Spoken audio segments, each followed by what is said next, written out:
এই অবস্থা কেন ক্যামেরার?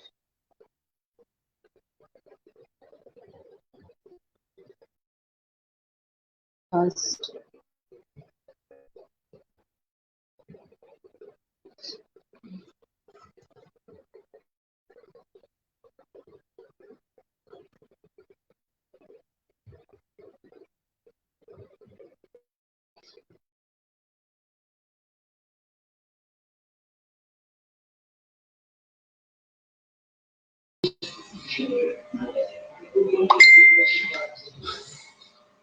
সম্মানিত দর্শকবৃন্দ, সবাইকে আসসালামু আলাইকুম এবং অন্য ধর্মের সবার প্রতি বিশেষ শ্রদ্ধা।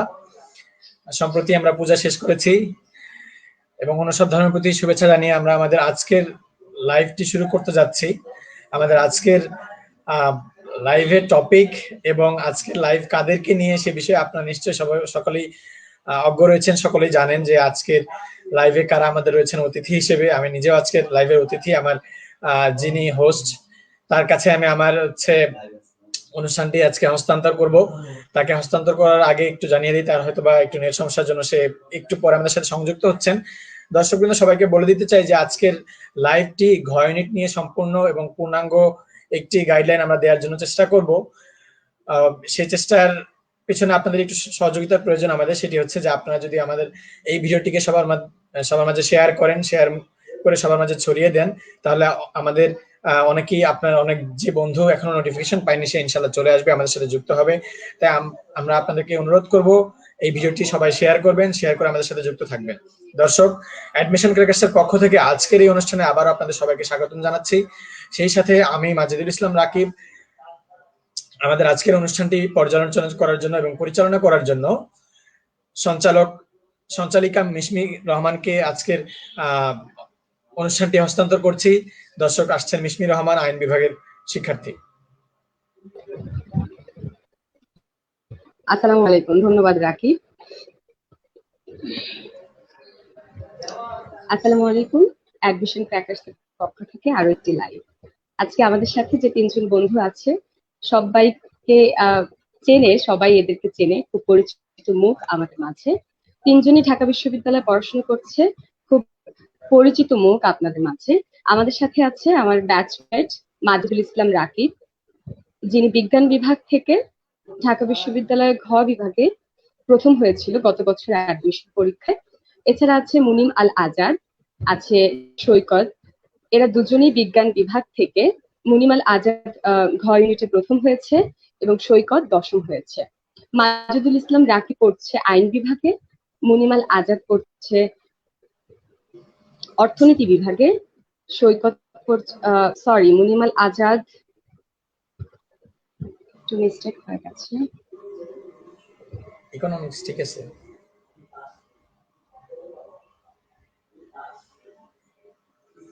মিশমির মনে হয় নেট সমস্যা, যার কারণে সে আবারও ডিসকানেক্টেড হয়ে গেছে। আমাদের হোস্টের একটু নেট সমস্যা হচ্ছে। দর্শক, মিশমি যুক্ত হওয়ার আগে আগে আমরা আমাদের আজকের আরো দুজন অতিথিকে এখানে যুক্ত করব ইনশাল্লাহ। আমি প্রথমে আমার একজন অত্যন্ত পরিচিত বন্ধুকে এখানে স্ক্রিনের সামনে নিয়ে আসতে চাই।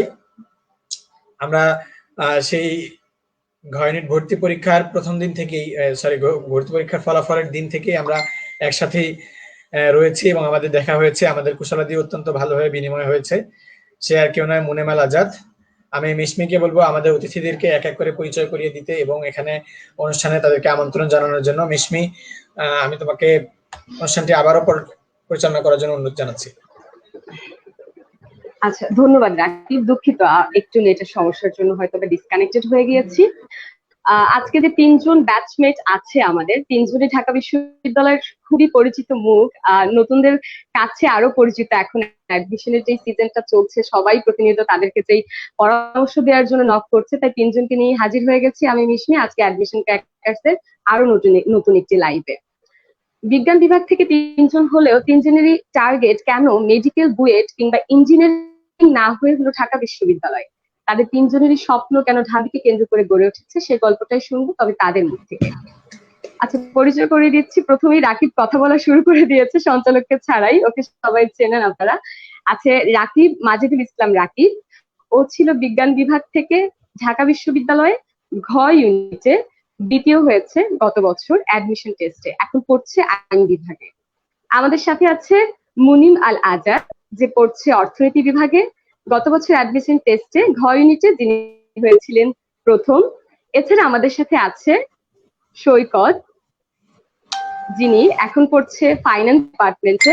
গত বছর ঢাকা বিশ্ববিদ্যালয় ভর্তি পরীক্ষায় যিনি অধিকার করেছিলেন 10ম পজিশন।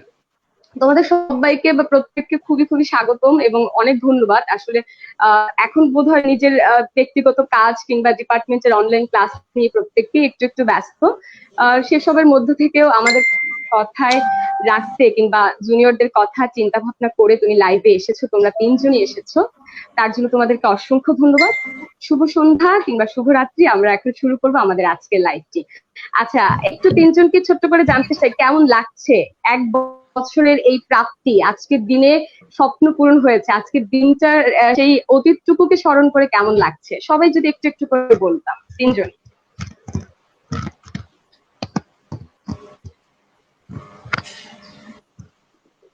আচ্ছা, রাকিব শুরু করো। রাকিব। ধন্যবাদ মিশমি, একটা অত্যন্ত গুরুত্বপূর্ণ প্রশ্ন দিয়ে শুরু করার জন্য। দর্শকরা অনেকেই হয়তোবা বিভিন্ন সিনিয়রদের টাইমলাইন দেখেছে, আমার নিজের টাইমলাইন দেখেছে, এবং অনেকেরই আমাদের পেজ থেকে আমরা ঘোষণা করেছিলাম যে আজকে আমাদের এই ফলাফলের 1 বছর পূর্তি। এই 1 বছর পূর্তি, যে 1 বছর আগের দিনটির কথা যদি আমি মনে করি, 1 বছর আগের দিনটি অত্যন্ত মানে তাৎপর্যপূর্ণ ছিল।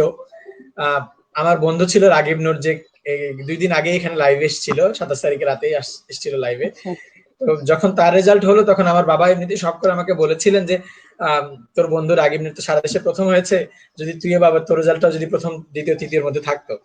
তো তখন তো আমি তাকে আর সিওরিটি দিতে পারিনি যে আমার রেজাল্ট একটু ভালো হবে বা আমি থাকতে পারি আমার ইউনিটে। আমি শুধু বলেছি যে আমি পরীক্ষা মোটামুটি ভালো দিয়েছি, ইনশাল্লাহ আশা রাখছি, দেখা যাক, দোয়া করো, তোমাদের দোয়াটাই বড়। তো পরীক্ষার রেজাল্ট যেদিন হয় সেদিন প্রায় 2টা পর্যন্ত আমরা কি অনুভব হয়েছিল নাকি মনে হয়েছিল আমাকে কিছু করতে হবে, এটা জাস্ট একটা অনুপ্রেরণা হিসেবে নিয়েছিলেন? মানে বাবার কথাটা কি চাপ মনে হয়েছিল? বাবার কথাটা ওই সময় পরীক্ষা দেওয়ার পরে, তো পরীক্ষা দেওয়ার আগে সব চাপ ছিল, পরীক্ষা দেওয়ার পরে একটু মানসিক চিন্তা যে থাকে, মানসিক টেনশন সেটা ছিল যে না হলে কি হবে, ভালো না করলে কি হবে, কোন সাবজেক্টে যাচ্ছি না যাচ্ছি, কি হয় না হয়, বা কোনো অ্যাক্সিডেন্ট হয় কিনা। মানে একজন পরীক্ষার্থী যত রকমের টেনশন হওয়ার দরকার সব রকমই ছিল আমার মধ্যে। যেমন এরকম টেনশনে এক সময় কাজ করতো যে হচ্ছে আচ্ছা এমন যদি হয় যে রিটেন কপিটা, যে রিটেনের পেজটা আলাদা করে লাগানো ছিল, ওইটা যদি হারায় যায় আমারটা, তাহলে তো আমি রিটেনে ফেল করতে পারি, তখন তোমার এই হইতে পারে ওই হইতে পারে। তো এই যে সব রকমের টেনশনই কাজ করছিল, বাট আল্লাহকে ধন্যবাদ জানাই যে আল্লাহ সুখবরটা দিয়ে দিয়েছেন। আর টেনশন ওই দিনের অনুভূতি বলতে গেলে আসলে শেষ করা যাবে না। তবে শুধু এতটুকু বলতে পারি যে হচ্ছে সবসময় চেষ্টা করেছি বাবা মার যেন খুশি থাকে, বাবা মার ভালোর জন্যই করা। নিজে তো খুশি, একজন হচ্ছে যে কোনো পেশার মানুষই নিজেকে খুশি রাখতে পারে, সেটা আমি যদি যে কোনো পেশায় থাকি না কেন। আমরা দেখি যে অনেক রিক্সাওয়ালা আঙ্কেল আমাদেরকে রিক্সা নিয়ে যাওয়ার সময় গান গাচ্ছেন, পান খাওয়া মুখে, ভ্যানওয়ালা আঙ্কেলও গান গায়। তো এই যে বিভিন্ন পেশায় মানুষ সুখে শান্তিতে থাকতে পারে, বাবা মার মুখ উজ্জ্বল করাটা একটা বড় বিষয়।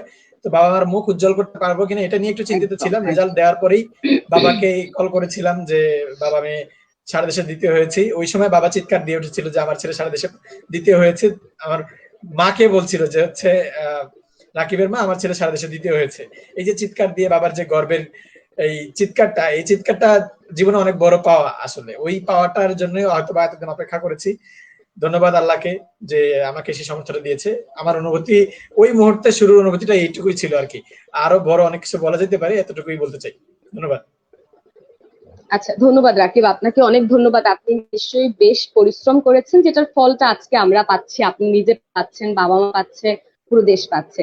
আচ্ছা, চলে যাব মুনিম আল আজাদের কাছে। একটু সংক্ষেপে মানে গত বছরের এই দিনটার কথা মনে পড়ে যেটুকু অনুভূতি হয়েছিল সেটুকু যদি একটু শেয়ার করতেন আমাদের সাথে। প্রথমত অবশ্যই it was a bolt from a blue. কখনোই আমি আসলে আশা করিনি যে ডিউতে ফার্স্ট হয়ে যাব। আর মিশমিকে একটু আমি কারেক্ট করব একটা জায়গায়, যে আমার আসলে স্বপ্নের পুরো জায়গা জুড়ে ঢাবি ছিল না, এটা হচ্ছে একটা বিশাল বড় ফ্যাক্ট। আমার স্বপ্নের অর্ধেকটা ছিল মেডিকেলে এবং বাকি অর্ধেকটা ছিল ডিউটিতে, এবং সেটা হচ্ছে ইকোনমিক্স পড়া না, সেটা ছিল হচ্ছে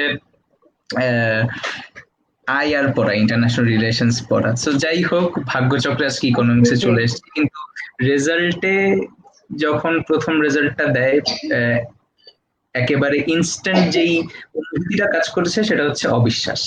আমার এক ফ্রেন্ড আমাকে জানায়, প্রথমত ফোনে, সাবিত ওর নাম, অবশ্যই মেনশন করতে হবে এখানে, আমাকে ফোন দিয়ে জানায় হচ্ছে যে দোস্ত তুই তো ফার্স্ট হয়েছিস ডিউনিটে।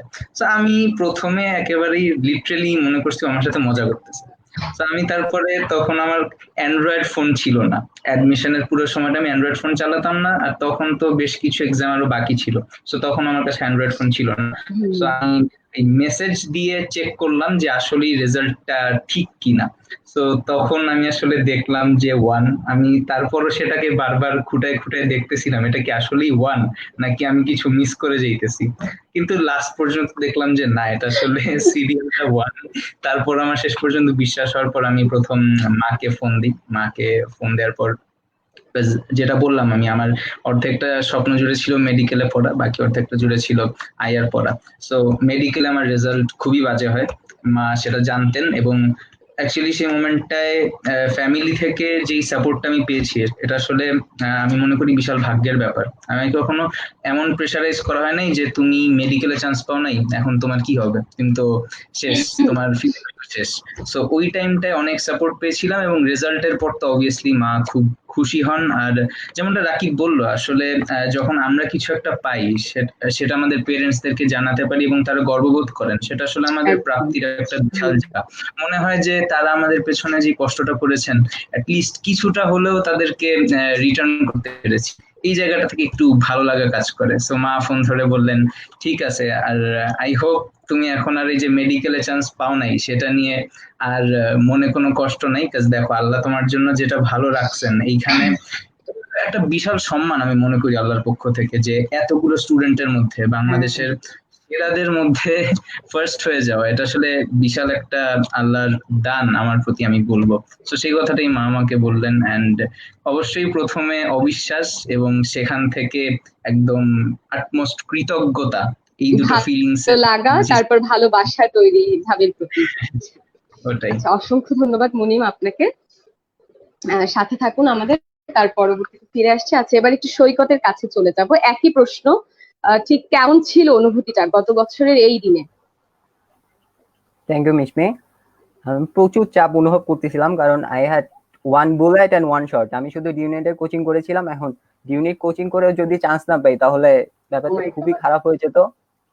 তাহলে ওই টাইমে খুবই, আমার শুধু ইসলামের একটা কথা মনে আছে, আমার রেজাল্ট ইসলামকে জানাইলাম আমি 10th হয়েছি।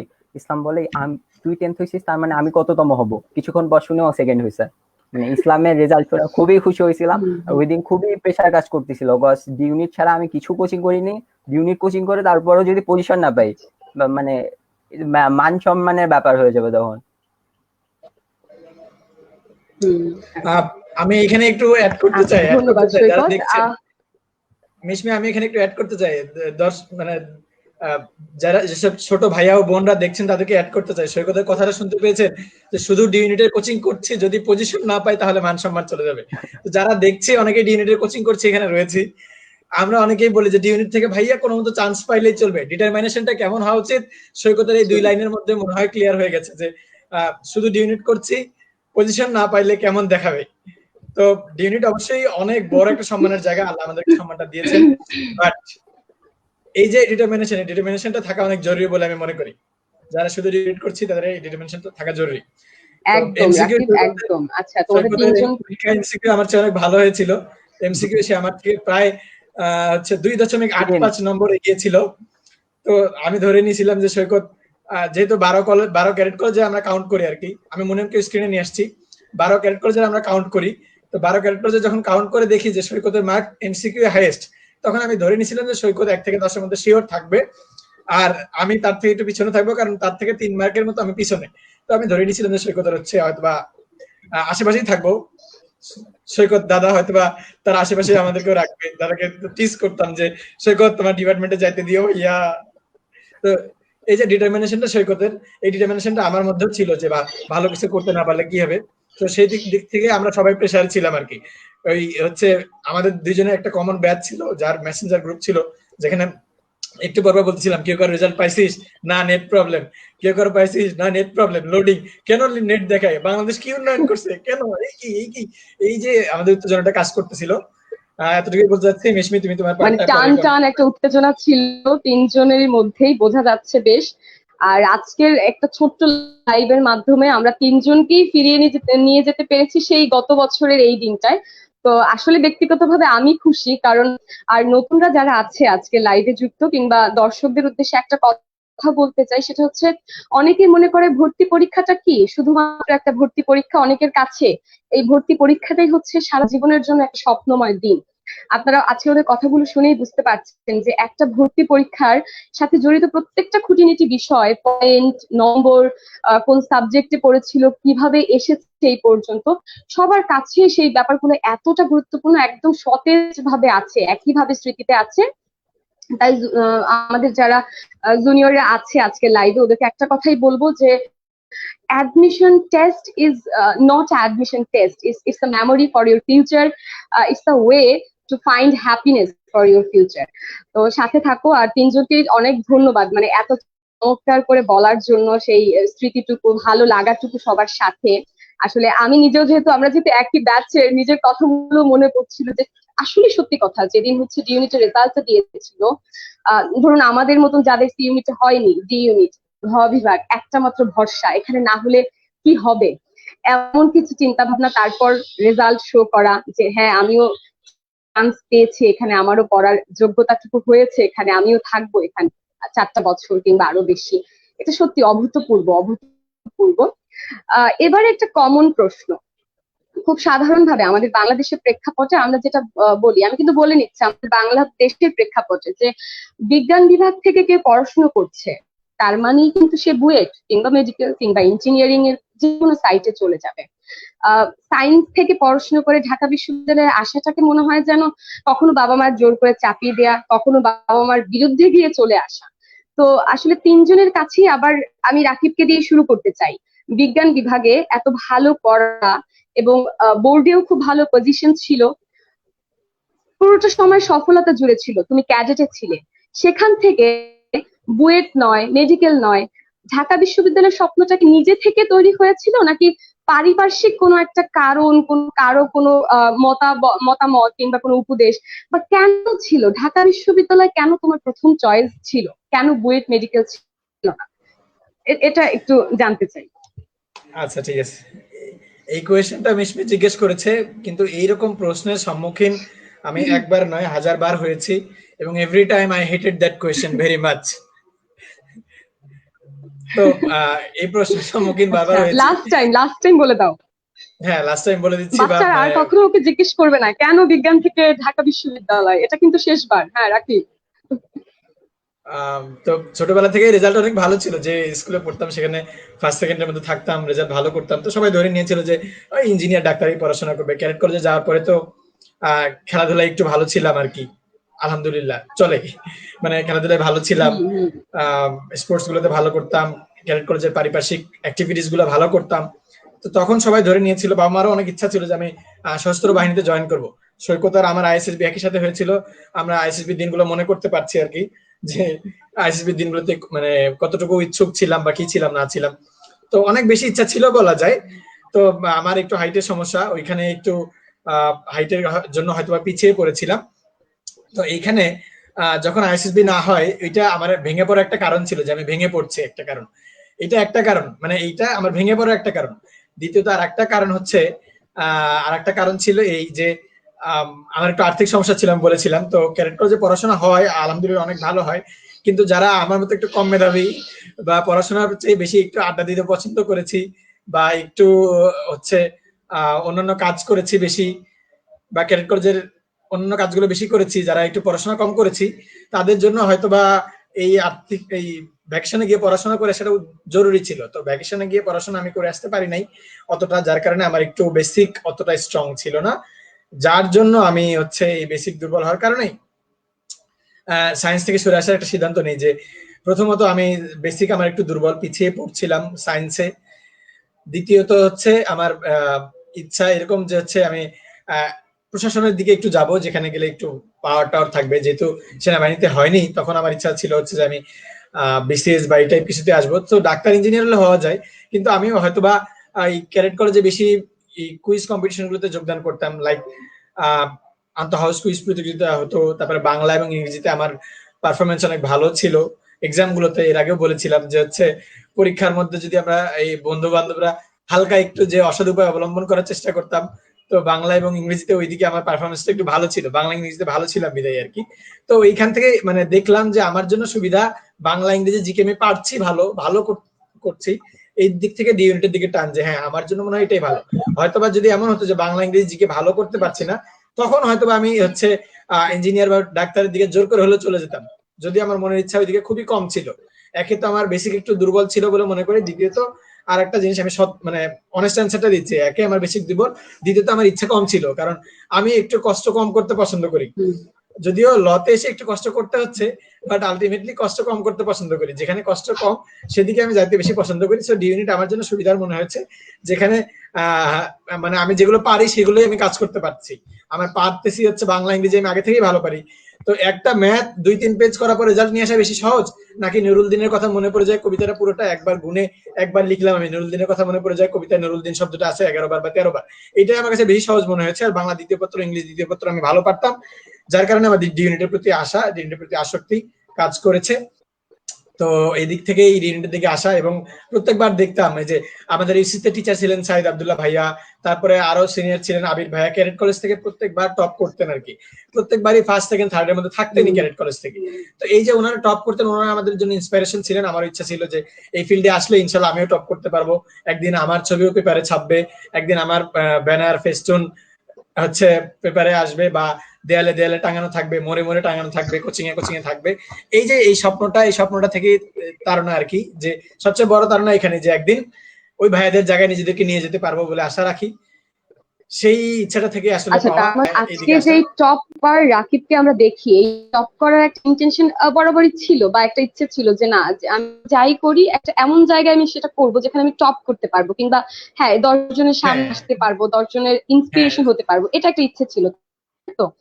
আর বাই দ্য ওয়ে, আমরা ডিপার্টমেন্টে একজন সিআর হিসেবে যে রাখছি, যে কষ্ট করতে ভয় পায় কিন্তু ইচ্ছে করে না কষ্ট করতে, আমাদের কিন্তু সেটা মনে হয় না। সব জ্ঞাতার্থে বলে দিলাম, Rakib is a very hard worker, we know that very well. আচ্ছা, ধন্যবাদ রাকিব। এবার একটু মুনিমের কাছে চলে যাচ্ছি। মুনিমকে আমি একই প্রশ্নটা করব না, একটু ভিন্নভাবে করতে চাই। সেটা হচ্ছে, সায়েন্স থেকে আমরা জানি প্রিপারেশন একটু কষ্টকর কিংবা একটু গোলমেলে থাকে। আসলে ধরুন আমরা যারা বিজনেস ফ্যাকাল্টি থেকে আসি কিংবা আর্টস থেকে আসি, ঠিক আছে ইউনিভার্সিটি অ্যাডমিশন টেস্ট, কিন্তু সায়েন্স থেকে আসা মানে একটা চাপ, বুয়েটের প্রিপারেশন, মেডিকেল। আর আমরা একটু আগে জানতে পেরেছি যে তুমি মেডিকেলের প্রিপারেশনও নিয়েছো, তো সেই জায়গা থেকে কতটা চাপ ছিল দুটো ব্যালেন্স করা, একটু যদি বলতে। এবং হচ্ছে তুমি বলেছো যে মেডিকেলে একটু বেশ বাজে একটু হয়েছে, সেজন্য ঢাকা বিশ্ববিদ্যালয়, মানে কি এটা সেকেন্ড চয়েস ছিল যে না মেডিকেলে যদি হতো আমি সেখানে মুভ করতাম, এরপর যখন হলো না আমি ঢাকা বিশ্ববিদ্যালয়, নাকি না না সবসময় ঠিক আছে প্রিপারেশন নিয়েছি কিন্তু ঢাবি ফার্স্ট চয়েস ছিল? একটু বলো নিজের মতো করে। মিশমির কোয়েশ্চেনটা আসলে খুব রিলেভেন্ট একটা কোয়েশ্চেন, যেহেতু আমি মেডিকেলের কথাও বলেছি। আসলে একটা লম্বা সময় পর্যন্ত স্কুল কলেজের ফার্স্ট ইয়ার ইভেন টেস্টের আগে পর্যন্ত আমার ইচ্ছে ছিল আমি ইনশাআল্লাহ হায়ার স্টাডিজ মেডিকেলের ব্যাপারগুলোর উপর করব। বাট এরপর যখন হচ্ছে আরো ভালো করে জানতে শিখি, বুঝতে শিখি, তখন আমার আসলে মনে হয় যে মেডিকেলে পড়ার জন্য যেই পরিমাণ হার্ডওয়ার্ক করা দরকার, টেম্পারমেন্ট দরকার, সেটা আসলে আমার দ্বারা পসিবল না। আমার আসলে হবে না, মেডিকেলে অত টয়েল সহ্য করা আমার পক্ষে পসিবল হবে না। আমি আসলে একটু লাইক টেক্সট বুক অন্যান্য বইপত্র পড়তে বেশি পছন্দ করি। লাইক আমার যদি এমন হয় যে খুব প্রিয় একটা বিষয় কিন্তু সেটা আমার টেক্সট, তাও আমার সেটা পড়তে ভালো লাগে না, মানে আমি হচ্ছে খুব অ্যান্টাই টেক্সট বুক টাইপ মানুষ। সো মেডিকেলে পড়লে আসলে সেই সুযোগটা কম, কাজ মেডিকেলে অনেক পড়াশোনা থাকে, আমি আমার খালামনির এক্সপিরিয়েন্স থেকে দেখেছি। সো আমার মনে হয়েছে যে আমার পক্ষে এটা পসিবল না। আর যেটা বলেছিলাম যে আমার আরেকটা প্যাশন ছিল, বেশ ভালো রকম প্যাশন ছিল ইন্টারন্যাশনাল রিলেশনস পড়ার। আমার আসলে এই বিভিন্ন ব্যাপারগুলো, পলিটিক্যাল ব্যাপারগুলো অ্যানালাইজ করতে সবসময় ভালো লাগতো। সেটা বাংলাদেশের ক্ষেত্রেই শুধু না, বাংলাদেশের বাইরে বিভিন্ন কান্ট্রি, ইন্ডিয়ার সাথে বা তাদের সাথে আমাদের রিলেশনস কেমন, ইউএস এর যে প্রেসিডেন্সিয়াল ইলেকশন আসতেছে, তো এইগুলো আমার আসলে সবসময় মারাত্মক অবসেশনের ব্যাপার ছিল। তো এই জন্য ভাবছিলাম একটা সময় যে আমি তখন ইন্টারন্যাশনাল রিলেশনস পড়বো। তো ওই ভাবনা থেকেই যে ইন্টারন্যাশনাল রিলেশনস পড়তে হলে আমার কি করতে হবে, ডিউনিট এক্সাম দিতে হবে। তো ওইখান থেকে আসলে ডিউনিটে এক্সাম দেওয়ার চেষ্টা বা এক্সাম দেওয়ার চিন্তা ভাবনাটা মাথায় ঠিকঠাক মতো সেট করে নিই। তো আমি আসলে কখনো একটা জিনিস বিশ্বাস করি, সবসময় প্ল্যান বি রাখতে হয়। সো আমি দেখছি যে যদি আমি ডি ইউনিটের জন্য প্রিপারেশন নেই, পাশাপাশি আমি যেহেতু একটা লম্বা সময় ধরে চাইছি মেডিকেল পড়তে, সো দেখা যাক আল্লাহ আমার ভাগ্যে কি রাখছে। তো যেহেতু মেডিকেলের প্রিপারেশন আর ডি ইউনিটের প্রিপারেশন খুব কাছাকাছি প্রিপারেশন, লাইক ইংলিশ আর জিকে দুইটা কমন পড়ে যায়, আর এক্সট্রা যেটা থাকে সেটা হচ্ছে বাংলা। এটাতে একটু বেশি জোর দিলেই মোটামুটি ডি ইউনিটের আর মেডিকেলের প্রিপারেশন কভার আপ হয়ে যায়। আর হ্যাঁ, যখন অ্যাডমিশনের সিজন ছিল তখন মূল ফোকাসটা মেডিকেলের দিকেই ছিল, কিন্তু পড়ার ইচ্ছেটা অ্যাডমিশনের সময় থেকে সরে গিয়েছিল ডি ইউনিটে। সো এটা একটা ব্যাপার। প্রিপারেশন ছিল মেডিকেলের জিনিসপত্র, সেখানে ফিজিক্স, কেমিস্ট্রি, বায়োলজি এগুলা এক্সট্রা কিছু সাবজেক্টস ছিল, সেগুলোর প্রতি ইম্পর্টেন্স দিতে হইতো। সেই জন্য অ্যাডমিশনের প্রিপারেশনটা ছিল মূলত মেডিকেল ওরিয়েন্টেড, কিন্তু ইংলিশের জিকেটা খুব জোর দিয়ে পড়েছি, যেটা হচ্ছে নর্মালি মেডিকেলের যারা প্রিপারেশন নেন তারা হচ্ছে তেমন একটা ইম্পর্টেন্স দিতে হয় না, কোয়েশ্চেনের প্যাটার্ন পড়া তেমন হয় খুব হ্যাঁ পড়া লাগে না আসলে, খুব বেসিক জিনিসপত্রগুলো পড়লে আসলে হয়। সো এইখানটায় আমার আসলে একটু বেশি পড়তে হয়েছে, যেহেতু ডি ইউনিটের প্রিপারেশনে নিচ্ছি জিকে আর ইংলিশটা, আর পাশাপাশি বাংলা তো পুরোটাই আর কি নিজের মতো করে পড়তে হয়েছে। সো এই ব্যাপারগুলো থাকে আর কি, মেডিকেল আর ডি এর প্রিপারেশন যদি কেউ একসাথে নিতে চায় আর কি। বাট অবভিয়াসলি আমি মনে করি যে একটা প্যাশন অন্তত মানুষের থাকা উচিত। হ্যাঁ, আমি প্রিপারেশন নিচ্ছি ঠিক আছে, বাট আমার একটা প্যাশন থাকা উচিত, যেটা আমার আসলে অ্যাডমিশনের সময় এসে শিফট হয়ে যায় হচ্ছে আইআর এ পড়ার। Thank you. মানে আপনি বলতে চাচ্ছেন মুনিন যে হচ্ছে প্রিপারেশন নেয়াই যায়, দুটোর একটা সুযোগ নেয়াই যায়, আসলে কখন কোথায় হয়ে যাচ্ছে, বা এখানে একটু হলেও লাকের একটা ব্যাপার থাকে যে কোনো কারণে হলো না, কিন্তু অবশ্যই প্যাশন নিয়ে সেই সুযোগগুলো নেওয়া উচিত, যে না আমার একটা ফিক্সড প্যাশন আছে, তারপর আমি হাজারটা সুযোগ দিলাম, সেটা আসলে কিছু ম্যাটার করে না। ধন্যবাদ মুনিন আপনাকে। একদম একদম। আচ্ছা, সৈকতের কাছে চলে যাব। বিজ্ঞান বোর্ডের সবচাইতে সফল মুখ বোধ হয় এখানে তিনজনের মধ্যেই সৈকত। সেই সৈকত হচ্ছে সবকিছু ছেড়ে, আমাদের কাঙ্ক্ষিত মেডিকেল বুয়েট ছেড়ে আমাদের ঢাকা বিশ্ববিদ্যালয়ে আসা। এই স্বপ্নটা কেন সৈকত?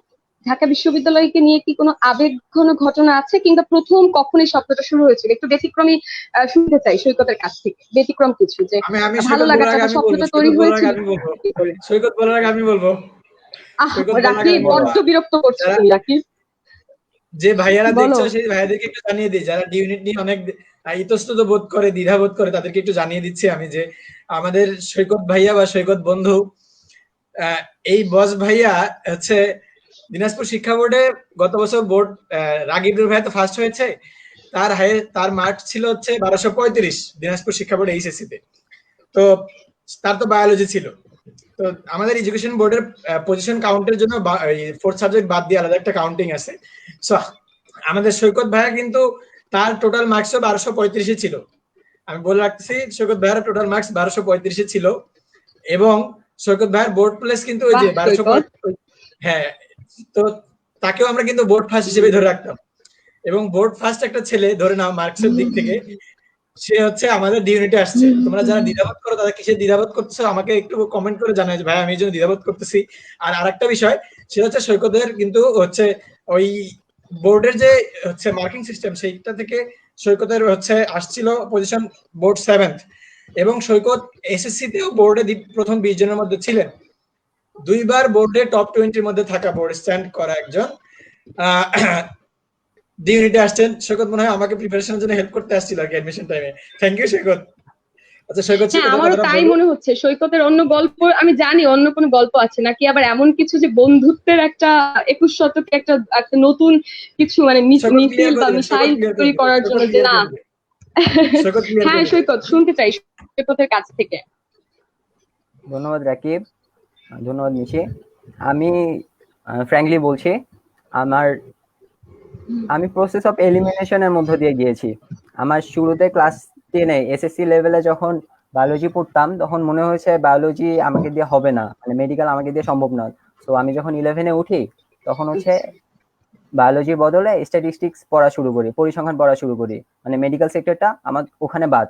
তারপর 11-12-এ যখন আমি পড়া শুরু করি, ফিজিক্স কেমিস্ট্রি ম্যাথ পড়ার টাইমে একটা ফোবিয়া ক্রিয়েট হয়, যে আমি ম্যাথ ফোবিয়া একটা ক্রিয়েট হয়, যেটার কারণে আমার হচ্ছে ইঞ্জিনিয়ারিংও বাদ দিয়ে দিই, যার ফলে আমার হাতে অপশন একটাই থাকে, ডি ইউনিট।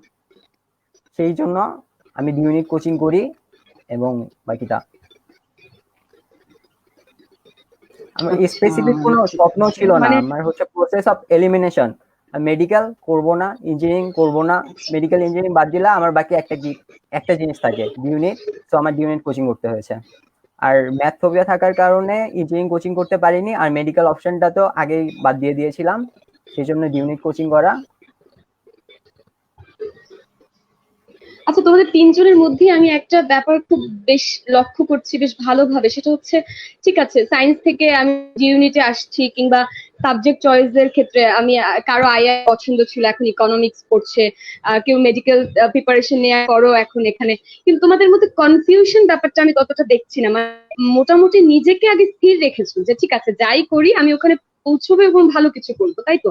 যেমন আমার অ্যাডমিশনও যেটা সবচেয়ে বেশি আমাকে খুব বাজে পরিস্থিতিতে ফেলেছে সেটা হচ্ছে দ্বিধাদ্বন্দ্ব ব্যাপারটা, কিংবা এই যে আজকে যারা লাইফটা দেখছে আমি জানি অনেকেরই ব্যাপারটা হবে যে প্রচন্ড রকম মানে ভালো স্টুডেন্ট, কিন্তু আমি ইংলিশে আমার খারাপ হবে, বা আমি মেডিকেলে গেলে কি হবে, ইউনিটে আমি আসবো কি আসবো না, এগুলো নিয়ে একটা দ্বিধাদ্বন্দ্ব ভাব থাকে, যেটা থেকে তোমরা তিনজনই পুরোপুরি মুক্ত। মানে এটার রহস্যটা কি? একদম মানে কোনো কনফিউজড না, কোনো কনফিউশন নেই, মানে ঠিক আছে আমি এলাম তো এলাম, আমি সেটা জয় করে যাবো, মানে এই ব্যাপারটার রহস্যটা কি? সৈকত বলো, শুরু করো। মুনিমের কাছ থেকে শুনতে চাই। আচ্ছা সৈকত। হুম। মুনেম শুরু করো।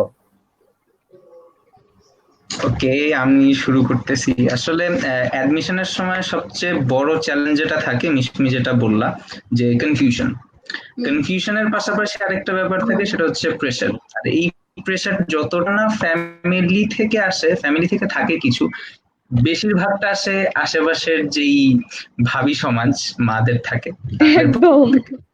তো এরা হচ্ছে আর কি সবসময় কান ভারী করতে ওস্তাদ থাকেন। তাদের প্রতি যথাযথ শ্রদ্ধা রেখেই বলছি যে আচ্ছা, আপনার ছেলেটা কেন ডিউনিটেই যাচ্ছে?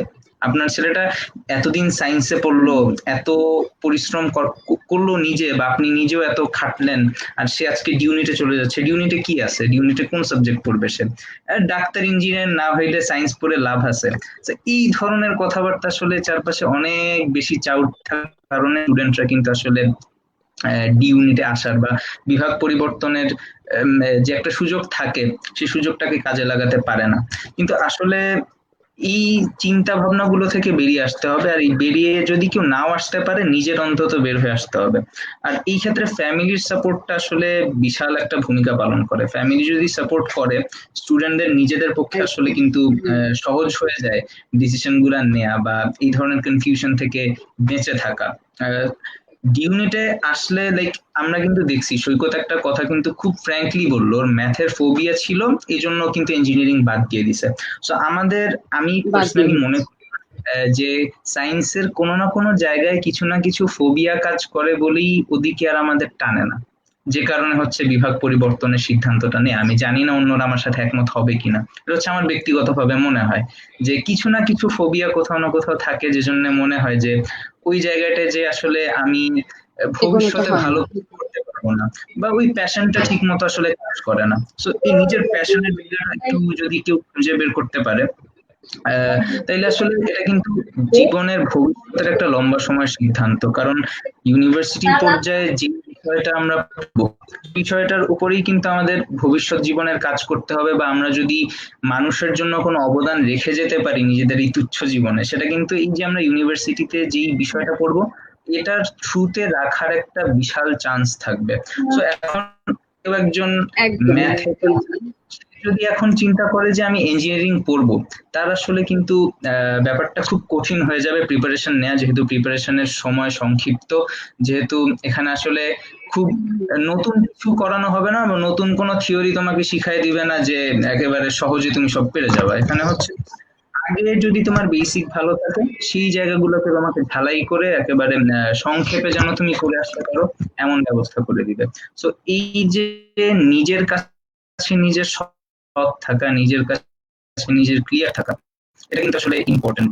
এই জায়গায় আসলে মোস্ট অফ দ্য স্টুডেন্টস সিদ্ধান্ত নিতে ভুলটা করে বসে।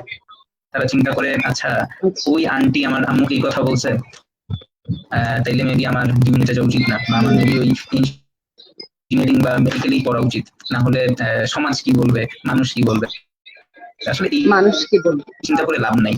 এমনকি 5 বছর মনিম পর একটু একটা অ্যাড ভালো করছি, অবস্থানে এই যাইতে পারো, ফোবিয়াটা সে কিন্তু মনে কাটানোটা রাখবে না যে কিন্তু তুমি খুব আজকে বেশ।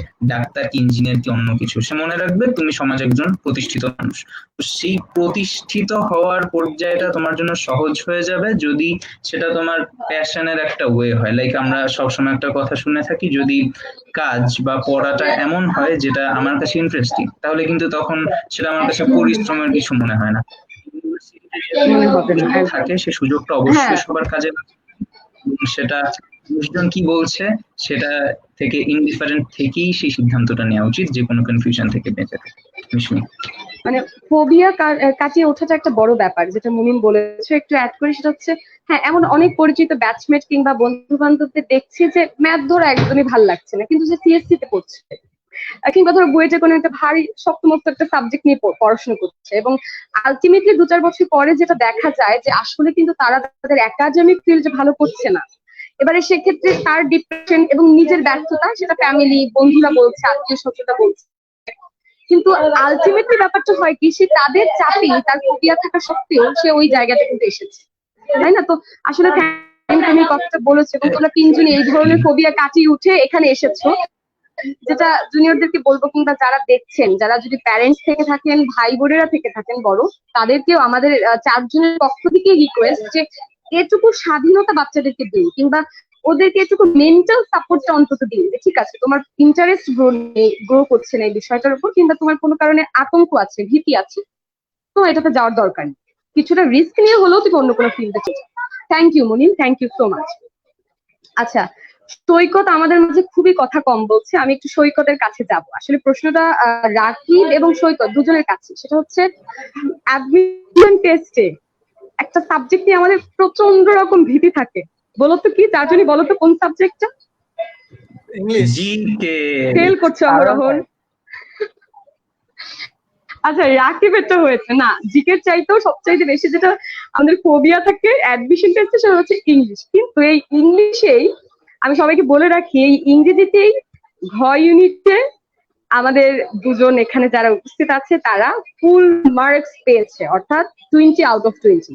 মানে এটা আসলেই টু মাচ অ্যাপ্রিসিয়েটেবল। আর এটা একটু জানতে চাইবো সৈকতের কাছে, আসলে এটা তুমি একটু ডিপলি বলো, বা ব্যাখ্যা সহ বলো, যে প্রথমত হচ্ছে ইংরেজিতে ভালো করেছো, এটা একটা রিজন বলতে পারো কি করে সেটা করলে। আর আর কেউ যদি এমন করতে চায়, জুনিয়ররাও যদি হচ্ছে ইংরেজি ভীতি কাটিয়ে একটু ভালো করতে চায়, 20-20 না পাক, অ্যাটলিস্ট ফেলটা যেন না আসে, সেক্ষেত্রে তাদের করণীয় কি? সৈকত। ধন্যবাদ মিশি। অ্যাডমিশন টাইমে হচ্ছে রাকিবের ইসলামের একটা নোট পড়তাম আমি, ওটার উপরে রাখা ছিল যে ইংরেজি ইকুয়ালস টু পানি। আসলে ওই নোটটা ফলো করেই আমি আমার এতদূর আসা। আসলে ইংলিশে ভালো করতে হলে যেটা করতে হবে, তোমার বেসিক ঠিক করতে হবে তোমাকে আগে। ইংলিশে যে তোমার আগে সিলেবাস দেওয়া হয়, সেই সিলেবাসটা তুমি দেখবা, দেখে কোন কোন টপিক আছে ওগুলো যে কোনো একটা বই ফলো করতেই হবে। একটা বই ফলো করে ওগুলো জাস্ট থ্রোলি পড়ে যাবা, বুঝে যাবা। আর সবচেয়ে বেশি সমস্যা হয় অ্যাপ্রোপ্রিয়েট প্রিপোজিশন, সিনোনিম, অ্যান্টোনিম, এগুলো। তো তুমি যত পারো ওয়ার্ডের মিনিং শেখার চেষ্টা করবা। আচ্ছা সৈকত, থ্যাংক ইউ। আচ্ছা, রাকিবও যদি একটু কিছু বলতে, যেহেতু তুমি নিজেও ইংরেজি, আমি জানি তুমি এমনিতেও খুব ভালো পারো এবং পড়াও, তো অ্যাডমিশনের সময়টার প্রেক্ষিতে একটু বলো, কি করে কি করতে, ইংরেজিতে এত দক্ষ কি করে হয়ে উঠলে, বা ইংরেজির সাথে অ্যাটাচমেন্টের কারণটা কি? সৈকত একটু আগে একটা খাতার কথা বললো, যে হচ্ছে আমার একটা নোট খাতা সম্ভবত ভালো লাগছে। নোট খাতা সম্ভবত আমার হাতের আশেপাশে আছে। দিস মাই নোট খাতা, দ্যাট খাতা, ওই খাতাটা এখনো আছে। I still have that. কলেজের খাতা, ওই 1 বছর আগে নোট করা খাতাটা এখনো আছে, খাতায় সুন্দর করে নোট করা আছে এখনো। তো আমি মনে করি যে হচ্ছে ইংলিশে ভালো করার জন্য যে কাজটা করা উচিত, ইন কেস অফ ডি ইউনিটের জন্য যে কাজটা করা উচিত বলে আমি মনে করতেছি ইংলিশের জন্য, বা করছি নিজেও যে জিনিসটা ফলো করছি, সেটা হচ্ছে যে আমি সৈকত কিন্তু আমরা ডিসকাস করেই পড়ছি, অবশ্যই আমরা ইয়া করছি, কিন্তু ইন্ডিভিজুয়ালের জন্য কেউ কি করবে। তো যে কোচিং এ ক্লাস করুক না কেন, যে বই ফলো করুক না কেন, বা যে ভাইয়ের কাছে ইন্ডিভিজুয়ালি পড়ুক না কেন, বা কোচিং বা অনলাইন যেখানেই পড়ুক না কেন, দ্যাট টিচার তোমাকে অবশ্যই প্রত্যেকটা রুলস ফলো করায়। প্রত্যেকটা রুলস যদি সে থরলি লিখে রাখে বা পড়ে, তাহলে বেশি ভালো হয়। অনেক সময় সব বইয়ে হয়তো বা সব রুলস লেখা থাকে না, কিন্তু সব এক্সাম্পল থাকে, এবং যখন সব এক্সাম্পল থাকে তখন তার প্র্যাকটিস করার সুবিধাটা হয়। আমি একটু হচ্ছে সৈকত হচ্ছে আমাদের বাসায়, আমরা তো একই বাসায় ছিলাম অ্যাডমিশন টাইমে। সৈকত হচ্ছে মানে খুবই, যারা এমন ছিল না যাদের হচ্ছে কম পড়লে হয়তো এরকম, সৈকতের কিন্তু কম পড়লে হয়ে যেত, অনেক কম পড়লে তার হয়ে যেত। ওর এই একটা চমৎকার একটা বিষয় ছিল যে সে খুব দ্রুত পড়তে পারতো। আমার অতটা ছিল না, আবার খুব যে কমও ছিল এমন না, একটু ছিল, সৈকতের মতো ছিল না। তো আমি হচ্ছে আমার আগে থেকে টার্গেট ছিল যে হচ্ছে যেহেতু সবাই জানে যে আমার একটা ফিনান্সিয়াল প্যারা চলছিল, আমার টার্গেটই ছিল এরকম যে আমি ঢাবিতে ভালো কিছু তো করবোই, এবং ইন দ্য কামিং ডেজ আমি ইংলিশ নিয়ে কিছু একটা করবো, সামথিং যেটা আমি পারবো সেটাই করবো। আলহামদুলিল্লাহ কিছু একটা করছি। আমার জগন্নাথ থেকে একটা বইও আসছে। আমি ইংলিশ ফ্যাকাল্টিতে জয়েন করছি, প্লাস অনলাইনেও চেষ্টা করতেছি ছোট ভাইদেরকে গাইডলাইন দেওয়ার। তো এই যে একটা ওই ইচ্ছা থেকে আমি হচ্ছে নোট করতাম, এবং একটা বই যে পড়ছি এরকম না, আমি আসলে একটার বাইরে 2-3টা বই পড়ছিলাম। হচ্ছে একটা জয়কুলের বই ফলো করছি, বা কোচিং এর ইউসিসি কম্প্যাক্ট ছিল, আরো অন্যান্য বইও আমি ফলো করছিলাম। আমার হাতের পাশে উদ্ভাসের বইটা আমি আছে, আমার বন্ধু ছিল ময়মিন, ওই বইটা আমি নিয়ে আসছিলাম, উদ্ভাসের ইংলিশটা। সো আমি আলটিমেটলি যে কাজটা করছি, আমি প্র্যাকটিস করছি। রুলস একটা যে জায়গা থেকে আমি নিছি, সেটা কোচিং এ হোক বা প্রাইভেটেই হোক, রুলস একটা জায়গা থেকে নিছি, নেয়ার পরে ওই রুলস এর যত প্রকার এক্সাম্পল আছে আমি সেগুলো সবগুলো ফলো করছি, যার কারণে আমার গ্রামারটা স্ট্রং হয়ে গেছে। এরপর হচ্ছে অ্যাপ্রোপ্রিয়েট প্রিপারেশন ক্লাস 6 থেকেই পড়তেছি, ক্লাস 6 থেকে ক্লাস 12 পর্যন্ত পড়ছি। তো এখানে একটু আগায় ছিলাম বলা যায়, অ্যাডমিশনের ক্ষেত্রে সে সুবিধাটা হয়। তো ওইগুলো পড়ছি, লাস্ট মুহূর্তে এসে হচ্ছে বিভিন্ন জায়গার ভর্তি পরীক্ষার যে কোয়েশ্চেন, বিভিন্ন জব বা সবগুলো অ্যাপ্রোপ্রিয়েট প্রিপারেশন গুলো কালেকশন রেখে ওইগুলো পড়ছি, যেন কমন পড়ে বা চেনা পরিচিত সেন্টেন্স আসে, চেনা পরিচিত অ্যাপ্রোপ্রিয়েট প্রিপারেশন আসে। এবং সেটা আমি সৈকত দুজনেই করছি, যেহেতু পাশাপাশি রুম ছিল আমাদের, একই ফ্ল্যাটের রুম ছিল, দুজনেই দেখে দেখেই করছি, একজন আরেকজনের দেখে একজন আরেকজনের কাজ করছি, যার কারণে সুবিধাটা হয়েছে আর কি। তো এখান থেকে একটু ইংলিশে ভালো করা, এই পরীক্ষায় যদি ভালো করার কারণ বলি তাহলে এটা একটা কারণ, যার কারণে পরীক্ষায় ভালো হয়েছে বলে মনে করি। আর হ্যাঁ এটাই, আর সবাইকে প্র্যাকটিস করা উচিত বলে মনে করবো। ছোটদের জন্য যদি কিছু বলতে চাই তাহলে বলবো, ভালো একটা গাইডলাইন নেই, গাইডলাইনটা প্রপারলি ফলো করি। একটা ক্লাস 2 ঘন্টা হোক, 1.5 ঘন্টা হোক, এই ক্লাসটা পুরো প্রপারলি ফলো করি। ক্লাস ফলো করার পরে 1.5-2 ঘন্টা আড্ডা দিই, আবার 3-4 ঘন্টা পড়ি আর কি। এই ইংলিশটা এভাবে ফলো করলে আমার মনে হয় ভালো হবে। আমি সৈকতের সাথেও এবং হচ্ছে নিজের সাথে এখানে একটু একমত। আচ্ছা, ধন্যবাদ রাকি। আশা করছি যারা দেখছে কিংবা শুনছে তাদের এখন থেকে ইংরেজি ভয়টা একটু কম হবে। আসলে আমার নিজেরও যেটা মনে হয় সেটা হচ্ছে, আমরা ইংরেজিটাকে না কেমন যেন সায়েন্স বা বিজ্ঞান ভেবে খুব ভয় পাই, মানে জাস্ট ল্যাঙ্গুয়েজ, এর চাইতে বেশি কিছু না। আমার নিজেরও ব্যক্তিগতভাবে যেটা মনে হয়, একটু প্র্যাকটিস, একটু নিয়মিত পড়াশোনা, এটাই। এবারে একটু হচ্ছে জানি না অফ টপিক কিনা, তবে তোমাদের তিনজনেরই সাবজেক্ট নিয়ে একটু কিছু কথা বলতে চাই, কারণ অ্যাডমিশনের সাথেই কিন্তু ব্যাপারটা খুবই জড়িত, এবং এটা নিয়েও অনেক হাই হুতাশ কিংবা কিছু ম্যান্ডেটরি বা কিছু রিকোয়ারমেন্টসও বোধহয় লাগে বিভিন্ন সাবজেক্টে যেতে। তো রাকিব, তোমাকে দিয়ে শুরু করি। লয়ে কেন আসা, কিংবা অ্যাডমিশন টেস্টের পরে এটা কি স্বপ্ন ছিল যে ঢাকা বিশ্ববিদ্যালয়ে একটা স্বপ্ন ছিল, সেটা কি লয়ের জন্য যে আমি ওখানে যাব শুধুমাত্র ল করতে, এটা নাকি নিজের বিভাগ নিয়ে কিছু বলো, মানে আইন বিভাগে কেন পড়তে আসা? প্রথমত আমি আল্লাহকে ধন্যবাদ জানাই যে আইন বিভাগের মতো একটা প্রেস্টিজিয়াস ডিপার্টমেন্টে আসছি, one of the prestigious, one of the best. অবশ্যই অন্যরা যারা আছে তাদের ডিপার্টমেন্টও one of the best. So law, economics, IR, তারপরে ফাইন্যান্স, ডেভেলপমেন্ট স্টাডিজ, সবগুলাই one of the best. English, সবগুলাই অনেক ভালো ডিপার্টমেন্ট। আমি আমার ল চয়েস করার কারণ আসলে অনেকগুলা, কোনটা ছেড়ে কোনটা বলবো, দুই একটা দেখা গেল যে ফানি হয়ে গেছে। মামুনিটাকে টিস্যু এনে দাও তো দাও। ফানি কজে আমি না যাই, আগে আমি হচ্ছে ইয়াতে আসছি, প্রপার রিজনে আসছি। প্রপার রিজনটা হচ্ছে এই যে ক্যাডেট কলেজ থেকেই হচ্ছে দেখতাম হচ্ছে আহ, একটা প্রথম সিরিয়াস কজ যেটা, সেটা হচ্ছে যে আমার হয়তোবা ইয়া পছন্দ না, অপরাধ হয়তোবা পছন্দ না, এই জন্য আইনের দিকে আসা প্রথম। এটা হচ্ছে কতটা সিরিয়াস হবে বা কতটা কি হবে আমি জানি না, বা কেউ কতটা কোন ভাবে নিবে, বাট আমার এইটা একটা জিনিস যে হচ্ছে অপরাধ বা হচ্ছে এরকম কিছু যেটা মানুষের মানবাধিকারকে লঙ্ঘন করছে, সেটা আমার অপছন্দ। তার কিছুদিন পরে হচ্ছে যখন বুঝতে শিখছি যে ডি ইউনিট কি, ঢাকা ইউনিভার্সিটি ডি ইউনিটের সাবজেক্ট গুলা কি, কোনটা পড়লে কি হইতে পারবো, তখন ওই মুহূর্তে আমার ইচ্ছা ছিল, ওই মুহূর্তে আমি বিভিন্ন জিনিস দেখতেছিলাম, like crisis in middle east, crisis in Syria, Palestine. তারপরে কিছুদিন পরে ক্রাইসিস তো আমরা আমাদের দেশেই টের পাইলাম, যে হচ্ছে মিয়ানমার থেকে সরাসরি হচ্ছে রোহিঙ্গাদেরকে পাঠানো হয়েছে এখানে। তো রোহিঙ্গাদেরকে যখন এখানে পাঠানো হয়েছে, তো তাদের উপরও নানা ধরনের অত্যাচার নির্যাতন করা হয়েছে। তখন আমার ইচ্ছা ছিল যে হচ্ছে ইয়াতে জয়েন করবো, UNHCR, United Nations high commission for refugees, আর একটা হচ্ছে United Nations human right commission, UNHRC. UNHRC আর ইউএনএইচসিআর এই দুটোতে আমার জয়েন করার ইচ্ছা ছিল ছোটবেলায়। জানি না কতদূর পারবো, সবাই দোয়া রাখবেন যেন পারি। এইটা আরেকটা কারণ লতে আসার। আর হচ্ছে সবচেয়ে ব্যাপার যে হচ্ছে আমরা ক্যারিয়ার চুজ করতে গেলে যারা মিডল ক্লাস অথবা হচ্ছে একটু লোয়ার মিডল ক্লাস আছি যারা, তারা ক্যারিয়ারে ওই দিকে চিন্তা করি যে হচ্ছে কোনটাতে গেলে জব শিওর হবে আর কি, কোনটাতে গেলে জব শিওর হবে, এরকম একটা জায়গায় যাব। তো সিনিয়রদের সাথে পরামর্শ করতাম জব ফিল্ড কোনটায় ভালো। অনেকে কনসাল্ট অনুযায়ী লতে অনেকগুলো ফিল্ড আছে, লাইক লতে আমার হচ্ছে বিজেএস আছে, আমার বিসিএস দেওয়ার সুযোগ আছে, আমি অ্যাডমিনে যাইতে পারতেছি। ল থেকে আমার ডিফেন্সে যাওয়ার সুযোগ আছে অফিসার হিসেবে। ল থেকে আমার মাল্টিন্যাশনাল কোম্পানিগুলোতে জব অফার করবে আমি যদি ভালো করি। আবার ল থেকে প্র্যাকটিস করার সুযোগ আছে, ল থেকে জাজ হইতে পারতেছি। সো মানে ল হচ্ছে সব ধরনের জবের কিন্তু ইয়া করতেছে, জব অফার গুলা করতেছে। রিসেন্টলি যারা এই ধরো হচ্ছে আইআর পরে ইন্টারন্যাশনাল ল আছে আমাদের, ইন্টারন্যাশনাল ল অফ সি। তো যারা আইআর পড়তেছে তাদেরও ল পড়তে হচ্ছে। যারা ইকোনমিক্স পড়ে বা মার্কেটিং বা ফাইন্যান্স পড়ে তাদেরও খুব সম্ভবত এই মার্কেটিং ল বা বিজনেস ল, এটা হচ্ছে ট্রেড ল গুলো স্টাডি করতে হয়। সো লটা আমরা দেখতেছি কিন্তু ল কিন্তু সব দিকেই যাচ্ছে আসলে। তো ল এর ফিল্ডে একটা বেশি, এটা একটা কারণ।